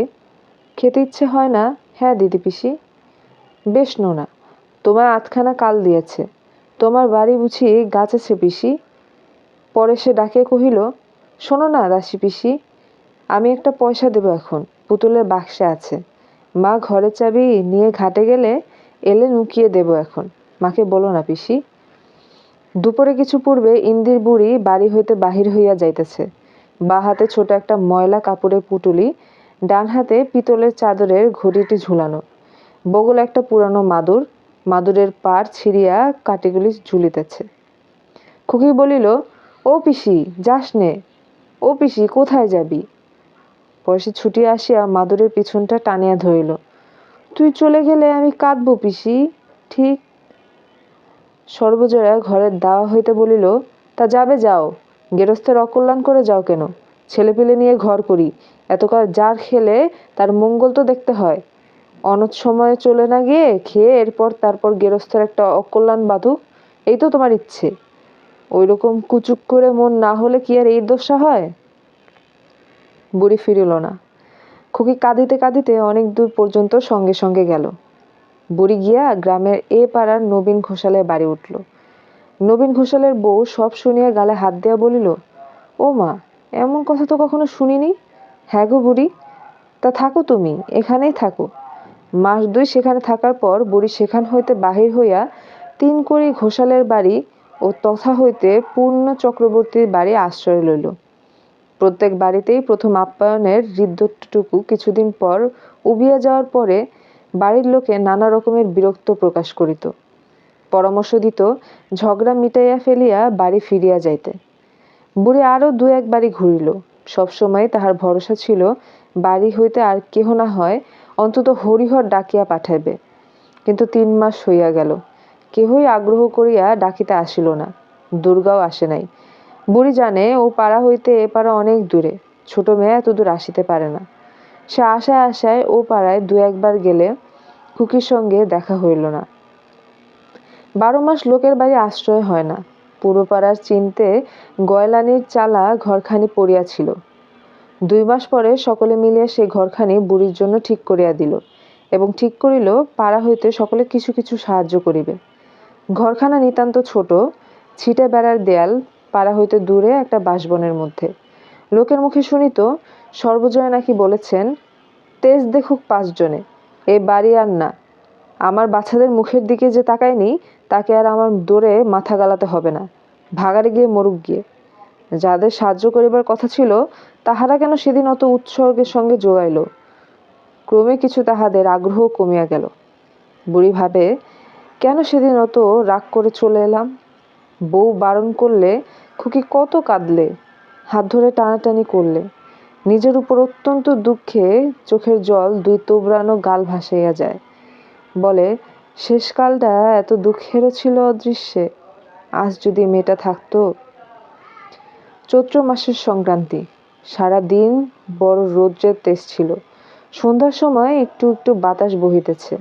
গোসাই পাড়ায় চড়কের ঢাক এখনো বাজিতেছে। মেলা এখনো শেষ হয় নাই।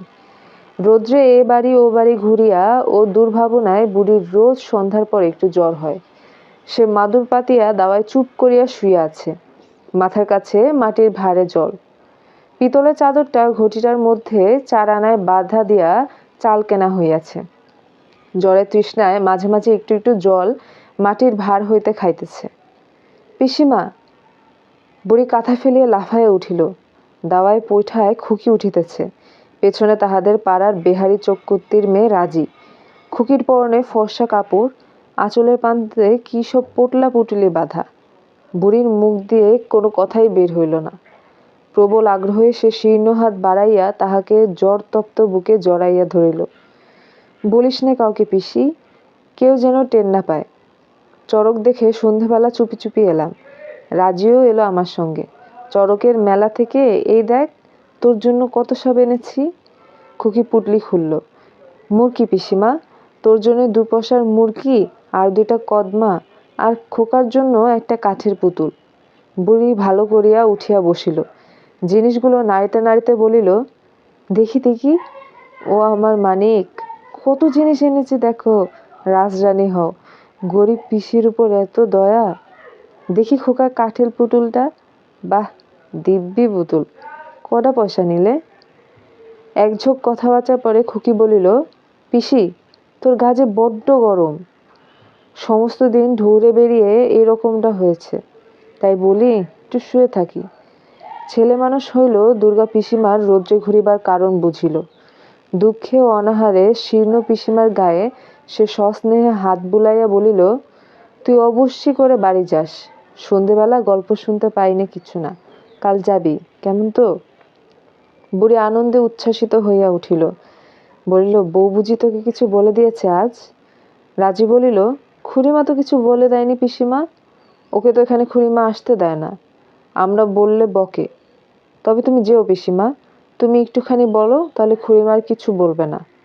খুকি বলিল, কাল তুই ঠিক যাস পিসি, মা কিছু বলবে না। তাহলে এখন বাড়ি যাই পিসি, কাউকে যেন বলিস নে, কাল সকালে ঠিক যাস কিন্তু। সকালে উঠিয়া বুড়ি দেখিল শরীরটা একটু হালকা। একটু বেলা হইলে ছোট পুটলিতে ছেঁড়া খোড়া কাপড় 2খানা ও ময়লা গামছাটা বাঁধিয়া বুড়ি বাড়ির দিকে চলিল। পথে গোপী বষ্টমের বউ বলিল, দিদি ঠাকুরন তো বাড়ি যাচ্ছে বুঝি? বৌদিদির রাগ চলে গিয়েছে বুঝি? এককাল গাল হাসিয়া বলিল, কাল দুর্গা যে সন্ধেবেলা ডাকতে গেছিল, কত কাঁদলে। বললে মা বলেছে চ পিসি বাড়ি চ। তা আমি বললাম, আজ তুই যা, সকালবেলাটা হোক, আমি বাড়ি গিয়ে উঠব। মেয়ের আমার কত কান্না, যেতে কি চায়, তাই সকালে যাচ্ছি। বুড়ি বাড়ি ঢুকিয়া দেখিল বাড়িতে কেহ নাই। সারা রাত জ্বরে ভোগার পর এত পথ রোদে হাঁটিয়া দুর্বল শরীর আসিয়া বোধহয় অবসন্ন হইয়া পড়িয়াছিল। পুটলিটা নামাইয়া সে নিজের ঘরের দাওয়ায় পৈঠায় বলিয়া দিল। একটু পরেই খিড়কি দৌড় ঠেলিয়া সর্বজয়া স্নান করিয়া নদী হইতে ফিরিল। এদিকে চোখ পড়িলে বুড়িকে বসিয়া থাকিতে দেখিয়া সে বিস্ময়ে নির্বাক হয়ে একটুখানি দাঁড়াইল। বুড়ি হাসিয়া বলিল, ও বউ, ভালো আছিস? এই এলাম একদিন পর, তোদের ছেড়ে আর কোথায় যাবো এই বয়সে, তাই বলি। সর্বজয়া আগাইয়া আসিয়া বলিল, তুমি এই বাড়ি কি মনে করে? তার ভাবভঙ্গি ও গলার স্বরে বুড়ির হাসিবার উৎসাহ আর বড় রহিল না। সর্বজয়া কথার উত্তর দিতে না দিয়াই বলিল, এ বাড়ি আর তোমার জায়গা কিছুতেই হবে না, সে তোমাকে আমি সেদিন বলে দিয়েছি, ফের কোন মুখে এছো? বুড়ি কাঠের মতো হইয়া গেল, মুখ দিয়ে আর কোনো কথা বাহির হইল না। পরে সে হঠাৎ একেবারে কাঁদিয়া বলিল, ও বউ, অমন করে বলিস নে, একটুখানি ঠাঁই দে আমারে। কোথায় যাব? আর শেষকালটা বল দিকিনি, তবু ওই ভিখারিটাকে। না, আর ভিটের দোহাই দিতে হবে না, ভিটের কল্যাণ ভেঙে আমার তো ঘুম ভেঙেছ।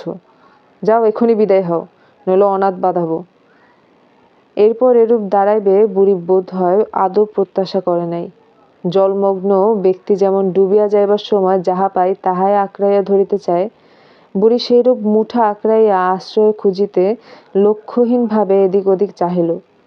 আজ তাহার কেমন যেন হইল যে বহুদিন আশ্রয় সত্য সত্যই তাহার পায়ের তলা হইতে সরিয়া যাইতেছে, আর তাহাকে ধরিবার রাখিবার উপায় নাই।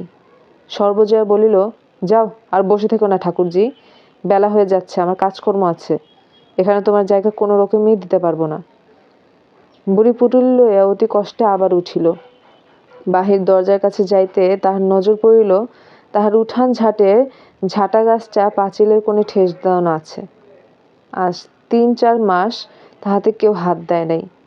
এই ভিটার ঘাসটুকু, ওই কত যত্নে পোতা লেবু গাছটা, এই অত্যন্ত প্রিয় ঝাঁটা গাছটার খুকি খোকা ব্রোচ পিসের ভিটা, আর ৭০ বছরের জীবনে সব ছাড়া সে আর কিছুই জানে না, বুঝেও না। চিরকালের মতো তাহার আজ দূরে সরে যাইতে হইতেছে। স্বজনদলা দিয়ে পুটলি বগলে যাইতে পিছন হইতে দায়বাড়ির গিন্নি বলিল, ঠাকমা, ফিরে যাচ্ছ কোথায়? বাড়ি যাবে না? উত্তর না পাইয়া ঠাকমা আজকাল কানের মাথায় একেবারে খেয়েছে। বৈকালে ও পাড়া হইতে কে আসিয়া বলিল, ও মা ঠাকুরন, তোমাদের বুড়ি বোধহয় মরে যাচ্ছে। পালি তোদের গোয়ালে এসে দুপুর থেকে শুয়ে আছে, রোদ্দুরে ফিরে যাচ্ছিল আর যেতে পারেনি। একবার গিয়ে দেখো, গিয়ে দাদা ঠাকুর বাড়ি নেই, একবার পাঠিয়ে দাও না। পালিতদের বড় মাচার তলায় গোলার পাশে ইন্দির ঠাকুরন মরিতেছিল, এ কথা সত্য। হরিহরের বাড়ি হইতে ফিরিতে ফিরিতে তাহার গা কেমন করে, রৌদ্রে আর আগাইতে না পারিয়া এখানে শুইয়া পড়ে। পালিতেরা চণ্ডী মণ্ডপে তুলিয়া রাখিয়াছিল। বুকে পিঠে তেল মালিশ, পাখার বাতাস সব করিবার পরে বেশি বেলা অবস্থা খারাপ বুঝিয়া নামাইয়া রাখিয়াছিল। পালিত পাড়ার অনেক ঘিরিয়া দাঁড়াইয়া আছে। কেহ বলিতেছে, তার রোদ্দুরে বেরুলেই বা কেন, সোজা রোদ্দুরটা পড়েছে আজ। কেহ বলিতেছে, এখনই সামলে উঠবে, এখন ভিড়মি লেগেছে বোধ হয়। বিশু পালিত বলিল, ভিড়মি নয়, বুড়ি আর বাঁচবে না। হরি জ্যাঠা বোধ হয় বাড়ি নেই, খবর তো দেয়া হয়েছে, কিন্তু এত দূর আসে কে? শুনিতে পাইয়া দীনু চক্রবর্তীর বড় ছেলে ফণি ব্যাপার কি দেখিতে আসিল। সকলে বলিল, দাও দাদা ঠাকুর, ভাগ্যে শেষে পড়েছ, একটুখানি গঙ্গা জল মুখে দাও দিকি। দেখো তো কাণ্ড, বামুন পড়া না কিছু, কে একটু মুখে জল দেয়? ফণি হাতের বৌচি কাঠের লাঠিটা বিশু পালিতের হাত দিয়া বুড়ির মুখের কাছে বসিল। কুশি করিয়া গঙ্গা জল লইয়া ডাক দিল, ও পিসিমা। বুড়ি চোখ মিলিয়া ফ্যালফ্যাল করিয়া মুখের দিকে চাহিয়াই রহিল। তাহার মুখে কোনো উত্তর শোনা গেল না। ফণি আবার ডাকিল, কেমন আছেন পিসিমা? শরীরকে অসুস্থ মনে হচ্ছে? পরে সে গঙ্গা জলটুকু মুখে ঢালিয়া দিল। জল কিন্তু মুখের মধ্যে গেল না। বিশু পালিত বলিল, আর একবার দাও দাদা ঠাকুর। আর খানিকক্ষণ পরে বুড়ির চোখের পাতা বুঝাইয়া দিতেই কোটরগত অনেকখানি জল শীর্ণ দুগাল হইয়া বাহিয়া গড়াইয়া গেল। ইন্দির ঠাকুরনের মৃত্যুর সঙ্গে সঙ্গে নিশ্চিন্দপুর গ্রামের সেকালের অবসান হইয়া গেল।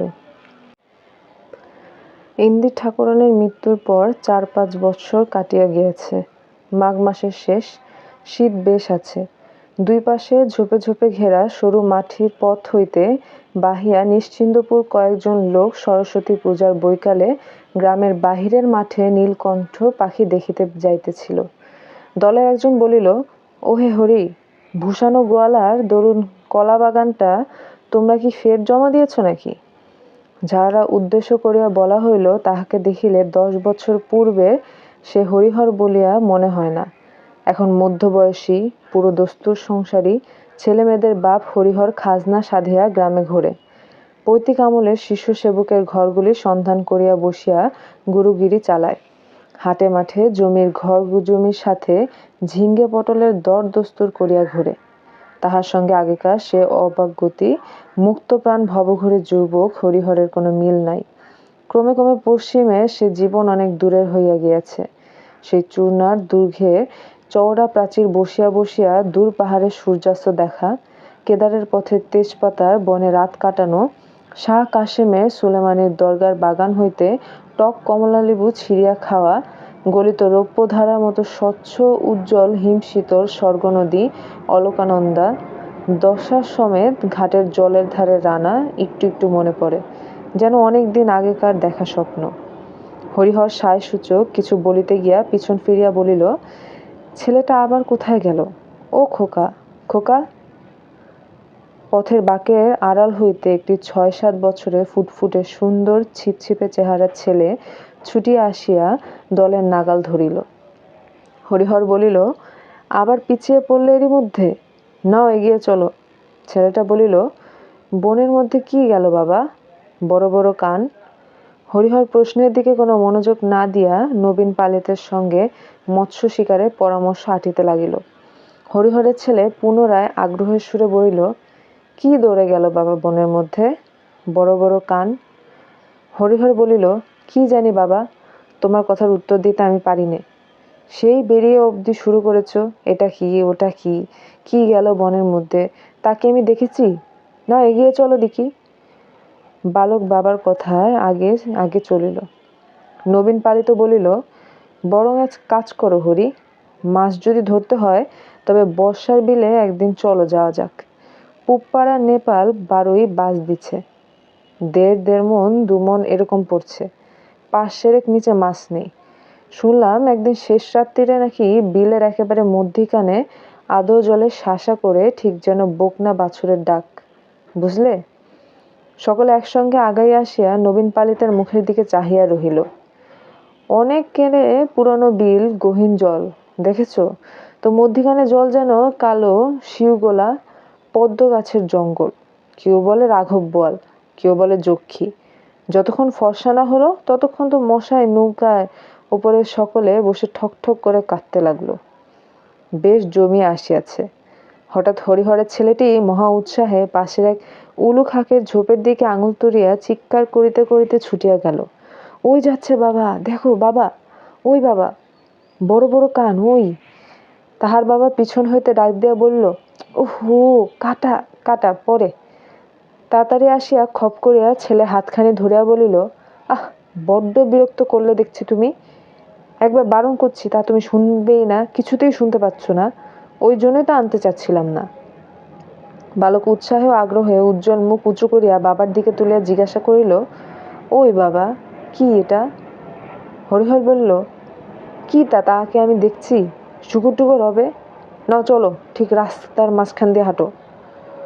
শোন না বাবা, ছোট্ট যে। পরে সে নিচু হইয়া দৃষ্ট বস্তুর মাটি হইতে উচ্চতা দেখাইল।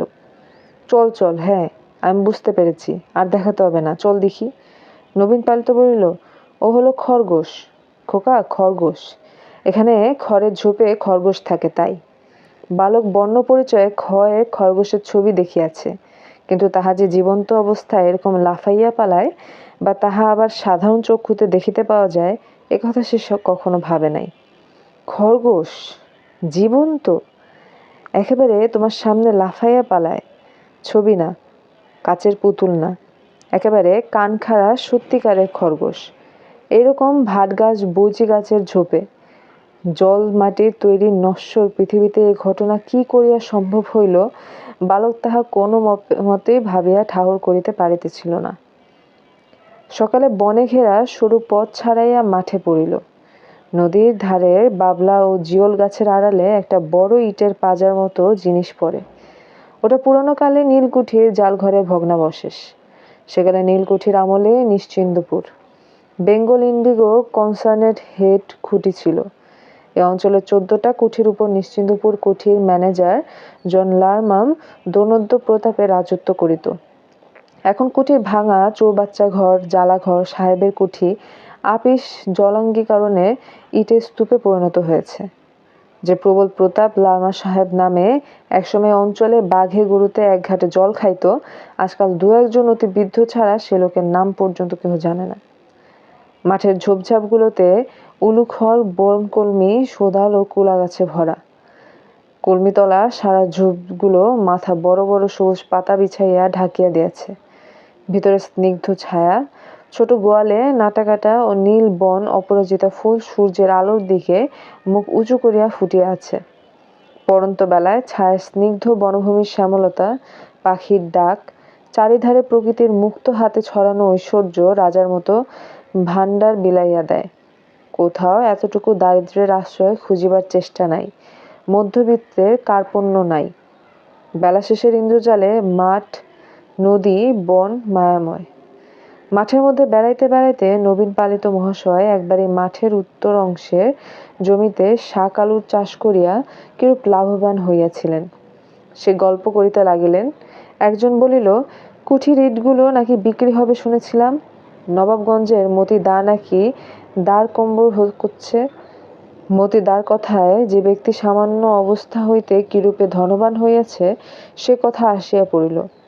ক্রমে তাহা হইতে বর্তমানকালের দুর্বলতা, আশারুর বাজারে কুণ্ডুদের দোকান পুড়িয়া যাইবার কথা, গ্রামের দিনু গাঙ্গুলির মেয়ের বিবাহের তারিখ কবে পড়িয়াছে প্রভৃতি বিবিধ আবশ্যকীয় সংবাদের আদান প্রদান হইতে লাগিল।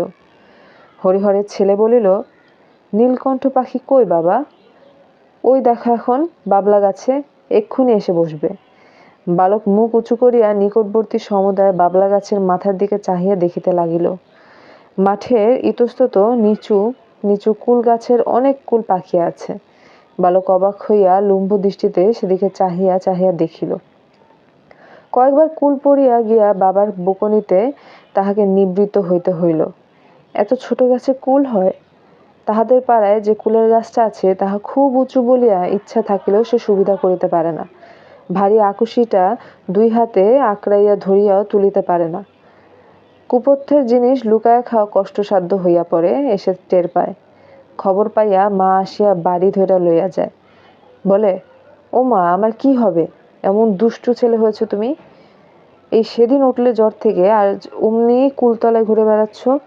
একটুখানি পিছন ফিরেছি আর অমনি এসে দেখি বাড়ি নেই। কটা কুল খেয়েছিস? দেখি, মুখ দেখি। সে বলে, কুল খায়নি তো মা, তলায় একটাও কুল পড়ে নেই। আমি বুঝি পারতে পারি? পরে সে টুকটুকে মুখটি মায়ের অত্যন্ত নিকটে লইয়া গিয়া হা করে।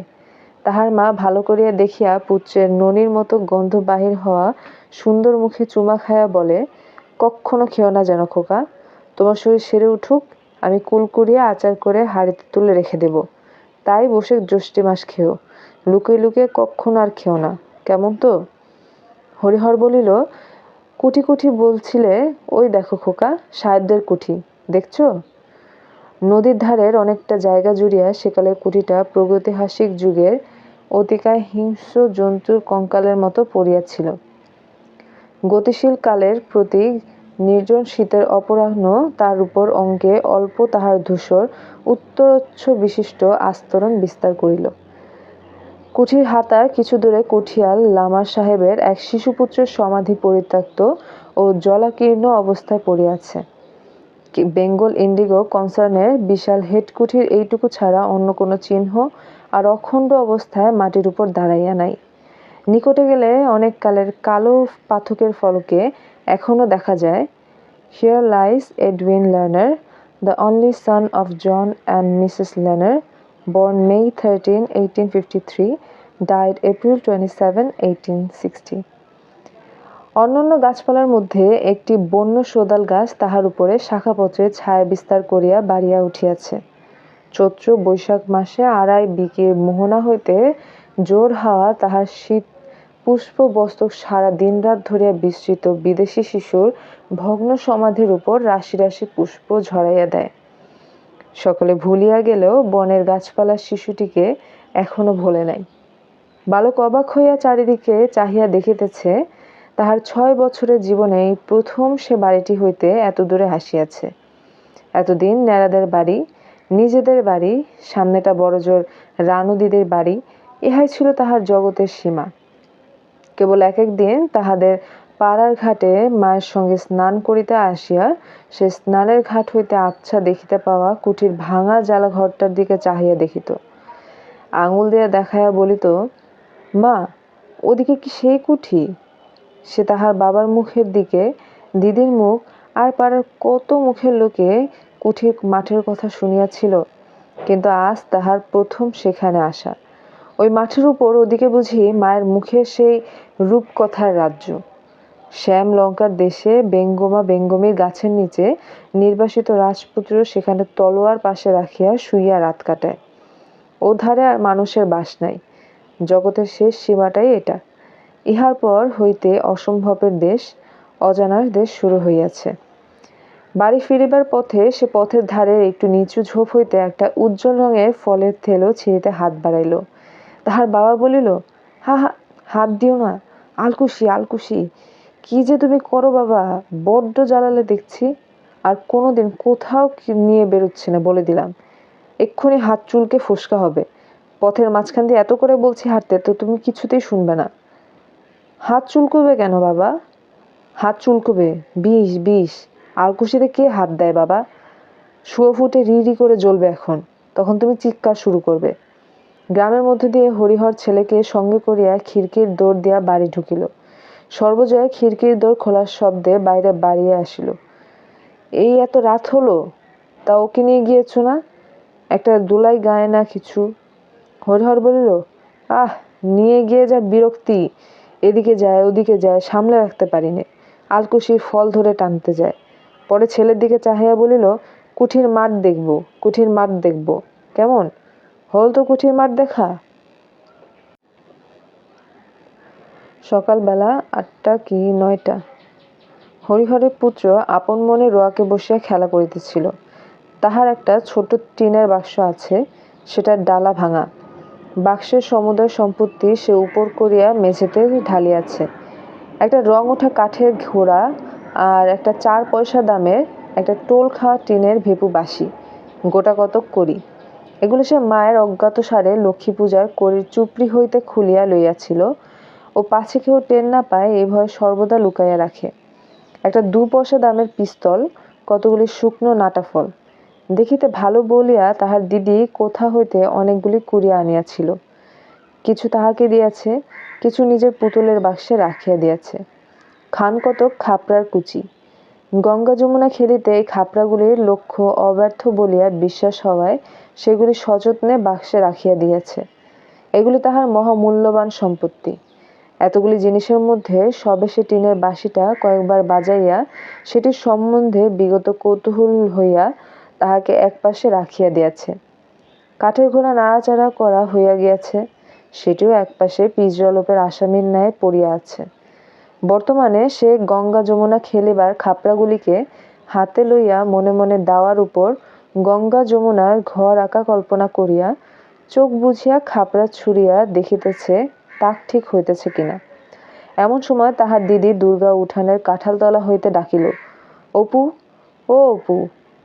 সে এতক্ষণ বাড়ি ছিল না, কোথা হইতে এইমাত্র আসিল। তাহার স্বর একটু সতর্কতা মিশ্রিত। মানুষের গলার আওয়াজ পাইয়া অপু কলের মতো পুতুলের মতো লক্ষ্মীর চুপড়ির কড়িগুলি তাড়াতাড়ি লুকাইয়া ফেলিল। পরে বলিল, কি রে দিদি? দুর্গা হাত নাড়িয়া ডাকিল, আয় এদিকে, শোন। দুর্গার বয়স 10-11 বছর হইল। গড়ন পাতলা, রং উপর মতো অতটা ফর্সা নয়, কিন্তু চাপা। হাতে কাচের চুড়ি, পরনে ময়লা কাপড়, মাথার চুল রুক্ষ, বাতাসে উড়িতেছে। মুখের গড়ন মন্দ নয়, অপুর মতো চোখগুলি বেশ ডাগর ডাগর। অপু রোয়াক হইতে নামিয়া কাছে গেল, বলিল, কি রে? দুর্গার হাতে নারকেলের মালা, সেটা সে নিচু করিয়া দেখাইল। কতগুলি কচি আম কাটা, সুর নিচু করিয়া বলিল, মা ঘাট থেকে আসেনি তো? অপু ঘাড় নাড়িয়া বলিল, হুম। দুর্গা চুপি চুপি বলিল, একটু তেল আর একটু নুন নিয়ে আসতে পারিস? আমের কুশি জারাবো। অপু আহ্লাদের সহিত বলিয়া উঠিল, কোথায় পেলি রে দিদি? দুর্গা বলিল, পটলিতের বাগানে সিঁদুর কোটার তলায় পড়েছিল, আন দিক একটু নুন আর তেল। অপু দিদির দিকে চাহিয়া বলিল, তেলের ভার ছুলে মারবে যে, আমার কাপড় যে বাসি। তুই যা না শিগগির করে, মার আসতে এখন ঢের দেরি, খাড় কাচতে গিয়েছে, শিগগির যা। অপু বলিল, নারকেলের মালাটা আমায় দে, ওতে ঢেলে নিয়ে আসবো। তুই খিড়কির দৌড়ে দাঁড়িয়ে দেখ মা আসছে কিনা। দুর্গা নিম্ন স্বরে বলল, তেল যেন মেঝেতে ঢালিস নে, সাবধানে নিবি, নইলে মা টের পাবে। তুই তো একটা হাবা ছেলে। অপু বাড়ির মধ্যে হইতে বাহির হইয়া আসিলে দুর্গা তাহার হাত হইতে মালা লইয়া আমগুলি বেশ করিয়া মাখিল, বলিল, নে হাত পাত। তুই অতগুলি খাবি দিদি?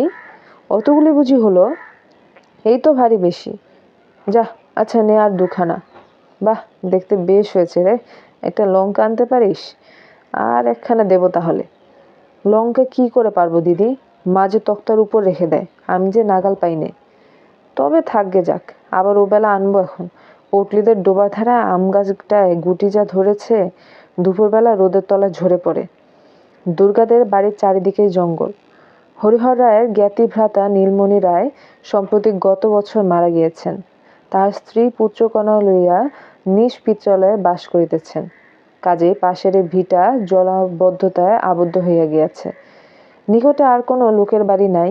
5 মিনিটের পথে গেলে তবে ভুবন মুখুজ্জের বাড়ি। হরিহর বাড়িটাও অনেক দিন হইয়া গেল, মেরামত হয় নাই। সামনের দিকে রোয়াক ভাঙা, ফাটলে বন বিছুতির ও কালমেঘ গাছের বন গজাইয়াছে। ঘরের দৌড় জানালায় কপাট সব ভাঙা, নারকেলের দড়ি গিয়া গড়াদের সঙ্গে বাঁধা আছে। খিড়কি দৌড় ঝনাত করিয়া খুলিয়া শব্দ হইলে একটু পরে সর্বজয়ের গলা শোনা গেল, দুর্গা, ও দুর্গা। দুর্গা বলিল, মা ডাকছে, যা রেখে আয়, ওখানে খেয়ে যা, মুখে না নুন আর গুলো লেগে আছে, মুছে ফেল। মায়ের ডাক আর একবার কানে গেলেও দুর্গার এখন উত্তর দেবার সুযোগ নাই, মুখ ভর্তি। সে তাড়াতাড়ি জারানো আমের চাকলাগুলি খাইতে লাগিল। পরে এখনো অনেক অবশিষ্ট আছে দেখিয়া কাঁঠাল গাছটার কাছে সরিয়া গিয়া গুড়ির আড়ালে দাঁড়াইয়া সেগুলি গোগ্রাসে গিলিতে লাগিল। অপু তাহার পাশে দাঁড়াইয়া নিজের অংশ প্রাণপণে গিলিতেছিল, কারণ চিবাইয়া খাওয়ার আর সময় নাই। খাইতে খাইতে দিদির দিকে চাহিয়া সে দোষ সম্বন্ধে সচেতন সূচক হাসি হাসিল। দুর্গা খালি মালাটা একটান মারিয়া ভেরেন্ডাকচার বেড়া পার করিয়া নীলমণি রায়ের ভিটার দিকে জঙ্গলের মধ্যে ছুড়িয়া দিল। ভাইয়ের দিকে চাহিয়া বলিল, মুখটা মুছে ফেল না বাদর, নুন লেগে আছে রে। পরে দুর্গা নিরীহভাবে বাড়ির মধ্যে ঢুকিয়া বলিল, কি মা, কোথায় বেরোনো হয়েছিল শুনি? একলা নিজে কত দিকে যাব? সকাল থেকে খাড় কেচে গা গোতর ব্যথা হয়ে গেল, একটুখানি কুটো গাছটা ভেঙে দুখানা করা নেই, কেবল পাড়ায় পাড়ায় টোটো করে বেড়ানো। সে বাদর কোথায়? অপু আসিয়া বলল, মা খিদে পেয়েছে। রোসো রোসো, একটুখানি দাঁড়াও বাবু, একটুখানি হাফ জিরোতে দাও। তোমাদের রাত দিন খিদে আর রাত দিন ফাই ফরমাস। ও দুর্গা, দেখ তো বাছুরটা হাঁক পেরেছে কেন? খানিকটা পরে সর্বজয় রান্নাঘরের দাওয়ায় বটি পাতিয়া শশা কাটিতে লাগিল। অপু কাছে বসিয়া পারিয়া বলিল, আর একটু আটা বের করো না মা, মুখে বড্ড লাগে। দুর্গা নিজের ভাগ হাত পাতিয়া লইয়া সংকুচিত সুরে বলিল, চাল ভাজা আর নেই মা। অপু খাইতে খাইতে বলিল, উফ, চিবানো যায় না, আম খেতে দাঁত টকে। দুর্গা ভুকরুটি মিশ্রিত চোখে টেপা বাধা হইয়া তাহার কথা অর্ধপথেই বন্ধ হইয়া গেল। তাহার মা জিজ্ঞাসা করিল, আম কোথায় পেলি? সত্য কথা প্রকাশ করিতে সাহস না হইয়া অপু দিদির দিকে জিজ্ঞাসাসূচক দৃষ্টিতে চাহিল। সর্বজয়া মেয়ের দিকে চাহিয়া বলিল, তুই ফের এখন বেরিয়েছিলি বুঝি? দুর্গা বিপন্ন মুখে বলিল, ওকে জিজ্ঞেস করো না। আমি এই তো এখন কাঁঠাল তলায় দাঁড়িয়ে। তুমি যখন ডাকলে তখন তো স্বর্ণ গোয়ালিনী গায়ে দুহিতে আসার কথাটা চাপা পড়িয়া গেল। তাহার মা বলিল, যা বাছুরটা ধরগে যা। ডেকে ডেকে সারা হলো, কমলে বাছুর, ও শূন্য, এত বেলা করে এলে কি বাঁচে? একটু সকাল করে না এলে এই তেতপ্পর পর্যন্ত বাছুর বাঁধা। দিদির পিছনে পিছনে অপু দুধ দোয়া দেখিতে গেল। সে বাহির উঠানে পা দিতেই দুর্গা তাহার পিঠে দুম করিয়া নির্ঘাত এক কিল বসাইয়া দিয়া কহিল, লক্ষ্মী ছাড়া বাদর। পরে মুখ ভ্যাংচাইয়া কহিল, আম খেয়ে দাঁত টকে গিয়েছে, আবার কোনোদিন আম দেব খেয়েও, ছাই দেব। এই ওবেলায় পটলিদের কুড়াতে আম কুড়িতে যাব, এনে জড়াবো, এত বড় বড় গুটি হয়েছে, মিষ্টি যেন গুড়, দেব তোমায়, খেয়েও এখন, হাবা একটা কোথাকার, যদি এইটুকু বুদ্ধি থাকে। দুপুরে কিছু পরে হরিহর কাজ সারিয়া বাড়ি ফিরিল। সে আজকাল গ্রামের অন্নদা রায়ের বাটিতে গোমস্তার কাজ করে। জিজ্ঞাসা করিল, অপুকে দেখছি নে? সর্বজয়া বলিল, অপু তো ঘুমুচ্ছে। দুগ্গা বুঝি? সেই খেয়ে বেরিয়েছে, সে বাড়ি থাকে কখন? দুটো খাওয়ার সঙ্গে যা সম্পর্ক। আবার এই খিদে পেলে আসবে, কোথায় কার বাগানে কার আমতলায় জামতলায় ঘুরছে, এই ৩৪ মাসের রোদ্দুরে। ফের দেখো না, এই জ্বরে পড়ল বলে, এত বড় মেয়ে বলে বোঝাবো কত? কথা শোনে না কানে নেয়। একটু পরে হরিহর খাইতে বসিয়া বলিল, আজ 10 ঘোড়া তাগাদার জন্য গেছিলাম, বুঝলে? একজন লোক, খুব মাতব্বর, 5টা 6টা গোলা বাড়িতে, বেশ পয়সাওয়ালা লোক। আমায় দেখে দণ্ডবোধ করে বললে, ঠাকুর দাদা আমায় চিনতে পারছেন? আমি বললাম, না বাবু, আমি তো কই, আপনারা আমার গুরুতুল্য লোক, আমার একবার বাড়ি শুদ্ধ মন্তর নেব ভাবছি, তা আপনি যদি আগে করেন তবে ভরসা করে বলি, আপনি কেন মন্তরটা দেন না? তা আমি তাদের বলেছি আজ আর কোনো কথা বলবো না, ঘুরে এসে 2-1 দিন দিলে, বুঝলে? সর্বজয়া ডালে বাটিটা হাতে দাঁড়াইয়া ছিল, বাটি মেঝেতে নামাইয়া সামনে বসিয়া বলিল, হ্যাঁ গো, তা মন্দ কি? দাও না ওদের মন্তর। কি জাত? হরিহর সুর নামাইয়া কইল, বলো না কাউকে, সদ্গোপ। তোমার তো আবার গল্প করে বেড়ানোর স্বভাব। আমি আবার কাকে বলতে যাব? তা হোক গে সদ্গোপ, দাও না গিয়ে। এই কষ্টে যাচ্ছে, ওই রায়বাইয়ের 8টা টাকা ভরসা, তাও 2-3 দিন মাস অন্তর তবে দেয়। আর এদিকে রাজ্যের দেনা। কাল ঘাটের পথে শেষ ঠাকুরন বললে, বৌমা, আমি বন্দুক ছাড়া টাকা ধার দিইনি, তবে তুমি অনেক করে বললে বলে দিলাম। আজ 5 মাস হয়ে গেল, টাকা আর রাখতে পারবো না। এদিকে রাধা বষ্টুমের বউ তো ছিঁড়ে খাচ্ছে, দুবেলা তাগাদা আরম্ভ করেছে। ছেলেটার কাপড় নেই 2-3 দিন জায়গায় সেলাই। বাছা আমার তাই পরে হাসি মুখে নেচে নেচে বেড়ায়। আমার এমন হয়েছে যে ইচ্ছে করে একদিকে বেরিয়ে যাই। আর একটা কথা ওরা বলছিল, বুঝলে? বলছিল, গায়ে তো বামুন নেই, আপনি যদি এই গায়ে উঠে আসেন তবে জায়গা জমি দিয়ে বাস করাই। গায়ে 1 ঘর বামুন বাস করানো আমাদের বড্ড ইচ্ছে। তা কিছু ধানের জমি টমি দিতেও রাজি, পয়সার তো অভাব নেই। আজকাল চাষাদের ঘরে লক্ষ্মী বাঁধা, ভদ্র লোকেরাই হয়ে পড়েছে হাবাত জাভাত। আগ্রহে সর্বজয়ার কথা বন্ধ হইবার উপক্রম হইল এক্ষুনি। তা তুমি রাজি হলে না কেন? বললেই তো হতো যে আচ্ছা আমরা আসবো। ওরকম একটা বড় মানুষের আশ্রয় এই গায়ে তোমার আছে কে? শুধু ভিটে কামড়ে পড়ে থাকা। হরিহর হাসিয়া বলিল, পাগল, তখনই কি রাজি হতে আছে? ছোট লোক ভাববে। ঠাকুরদের হাড়ি দেখছি শিখেই উঠেছে, ওতে হলো হয়ে যেতে পায়। তা নয়, দেখি একবার চুপি চুপি মজুমদার মহাশয়ের সঙ্গে পরামর্শ করে। আর এখন ওট বললেই কি ওঠা চলে? সব ব্যাটা এসে বলবে টাকা দাও, নইলে যেতে দেব না। দেখি পরামর্শ করে কিরকম দাঁড়ায়। এই সময় মেয়ে দুর্গা কোথা হইতে পা টিপিয়া টিপিয়া আসিয়া বাহিরের দুয়ারের আড়াল হইতে সতর্কতার সহিত একবার উঁকি মারলে, এবং অপর পক্ষ সম্পূর্ণ সজাগ দেখিয়া ওধারে পাঁচিলের পাশ হইতে বাহির হইয়া বাড়ির রুয়াকে উঠিল। দালানের দুয়ার আস্তে আস্তে ঠেলিয়া দেখিল উহা বন্ধ আছে।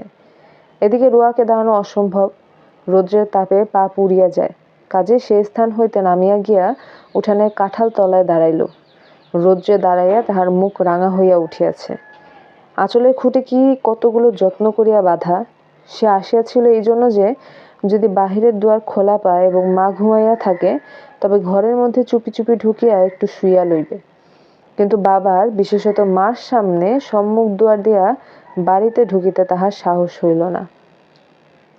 উঠানে নামিয়া সে কাঁঠাল তলায় দাঁড়াইয়া কি করিবে ঠিক করিতে না পারিয়া নিরুৎসাহিত ভাবে এদিক ওদিক চাহিতে লাগিল। পরে সেখানেই বসিয়া পড়িয়া আঁচলের খুঁট হইতে কতগুলি শুকনা রড়া ফলের বিচি বাহির করিল। খানিকক্ষণ চাহিয়া থাকিয়া সে আপন মনে সেগুলো গুনিতে আরম্ভ করিল। 1, 2, 3, 4, 26টা হইল। পরে সে 2-3টা করিয়া বিচি হাতের উল্টো পিঠে বসাইয়া উঁচু করিয়া ছুড়িয়া দিতে পারে, পরে সোজা হাতে পিঠ পাতিয়া ধরিতে লাগিল। মনে মনে বলিতে লাগিল, অপুকে এইগুলো দেব, আর এগুলো পুতুলের বক্সে রেখে দেব। কেমন বিচিগুলো তেল চুকচুকে করছে, আজই গাছ থেকে পড়েছে। ভাগ্যিস আগে গেলাম, নইলে সব গরুতে খেয়ে ফেলে দিত। ওদের রাড়ি গাইটা একেবারে রাক্ষস, সব জায়গায় যাবে। সেবার কতগুলো এনেছিলাম, আর এইগুলো নিয়ে অনেকগুলো হলো। সে খেলা বন্ধ করিয়া সমস্ত বিচি আবার সযত্নে আঁচলে খুঁটে বাঁধিল। পরে হঠাৎ কি ভাবিয়া রুক্ষ চুলগুলি বাতাসে উড়াইতে উড়াইতে মহা খুশির সহিত পুনরায় সোজা বাটির হইতে বাহির হইয়া গেল।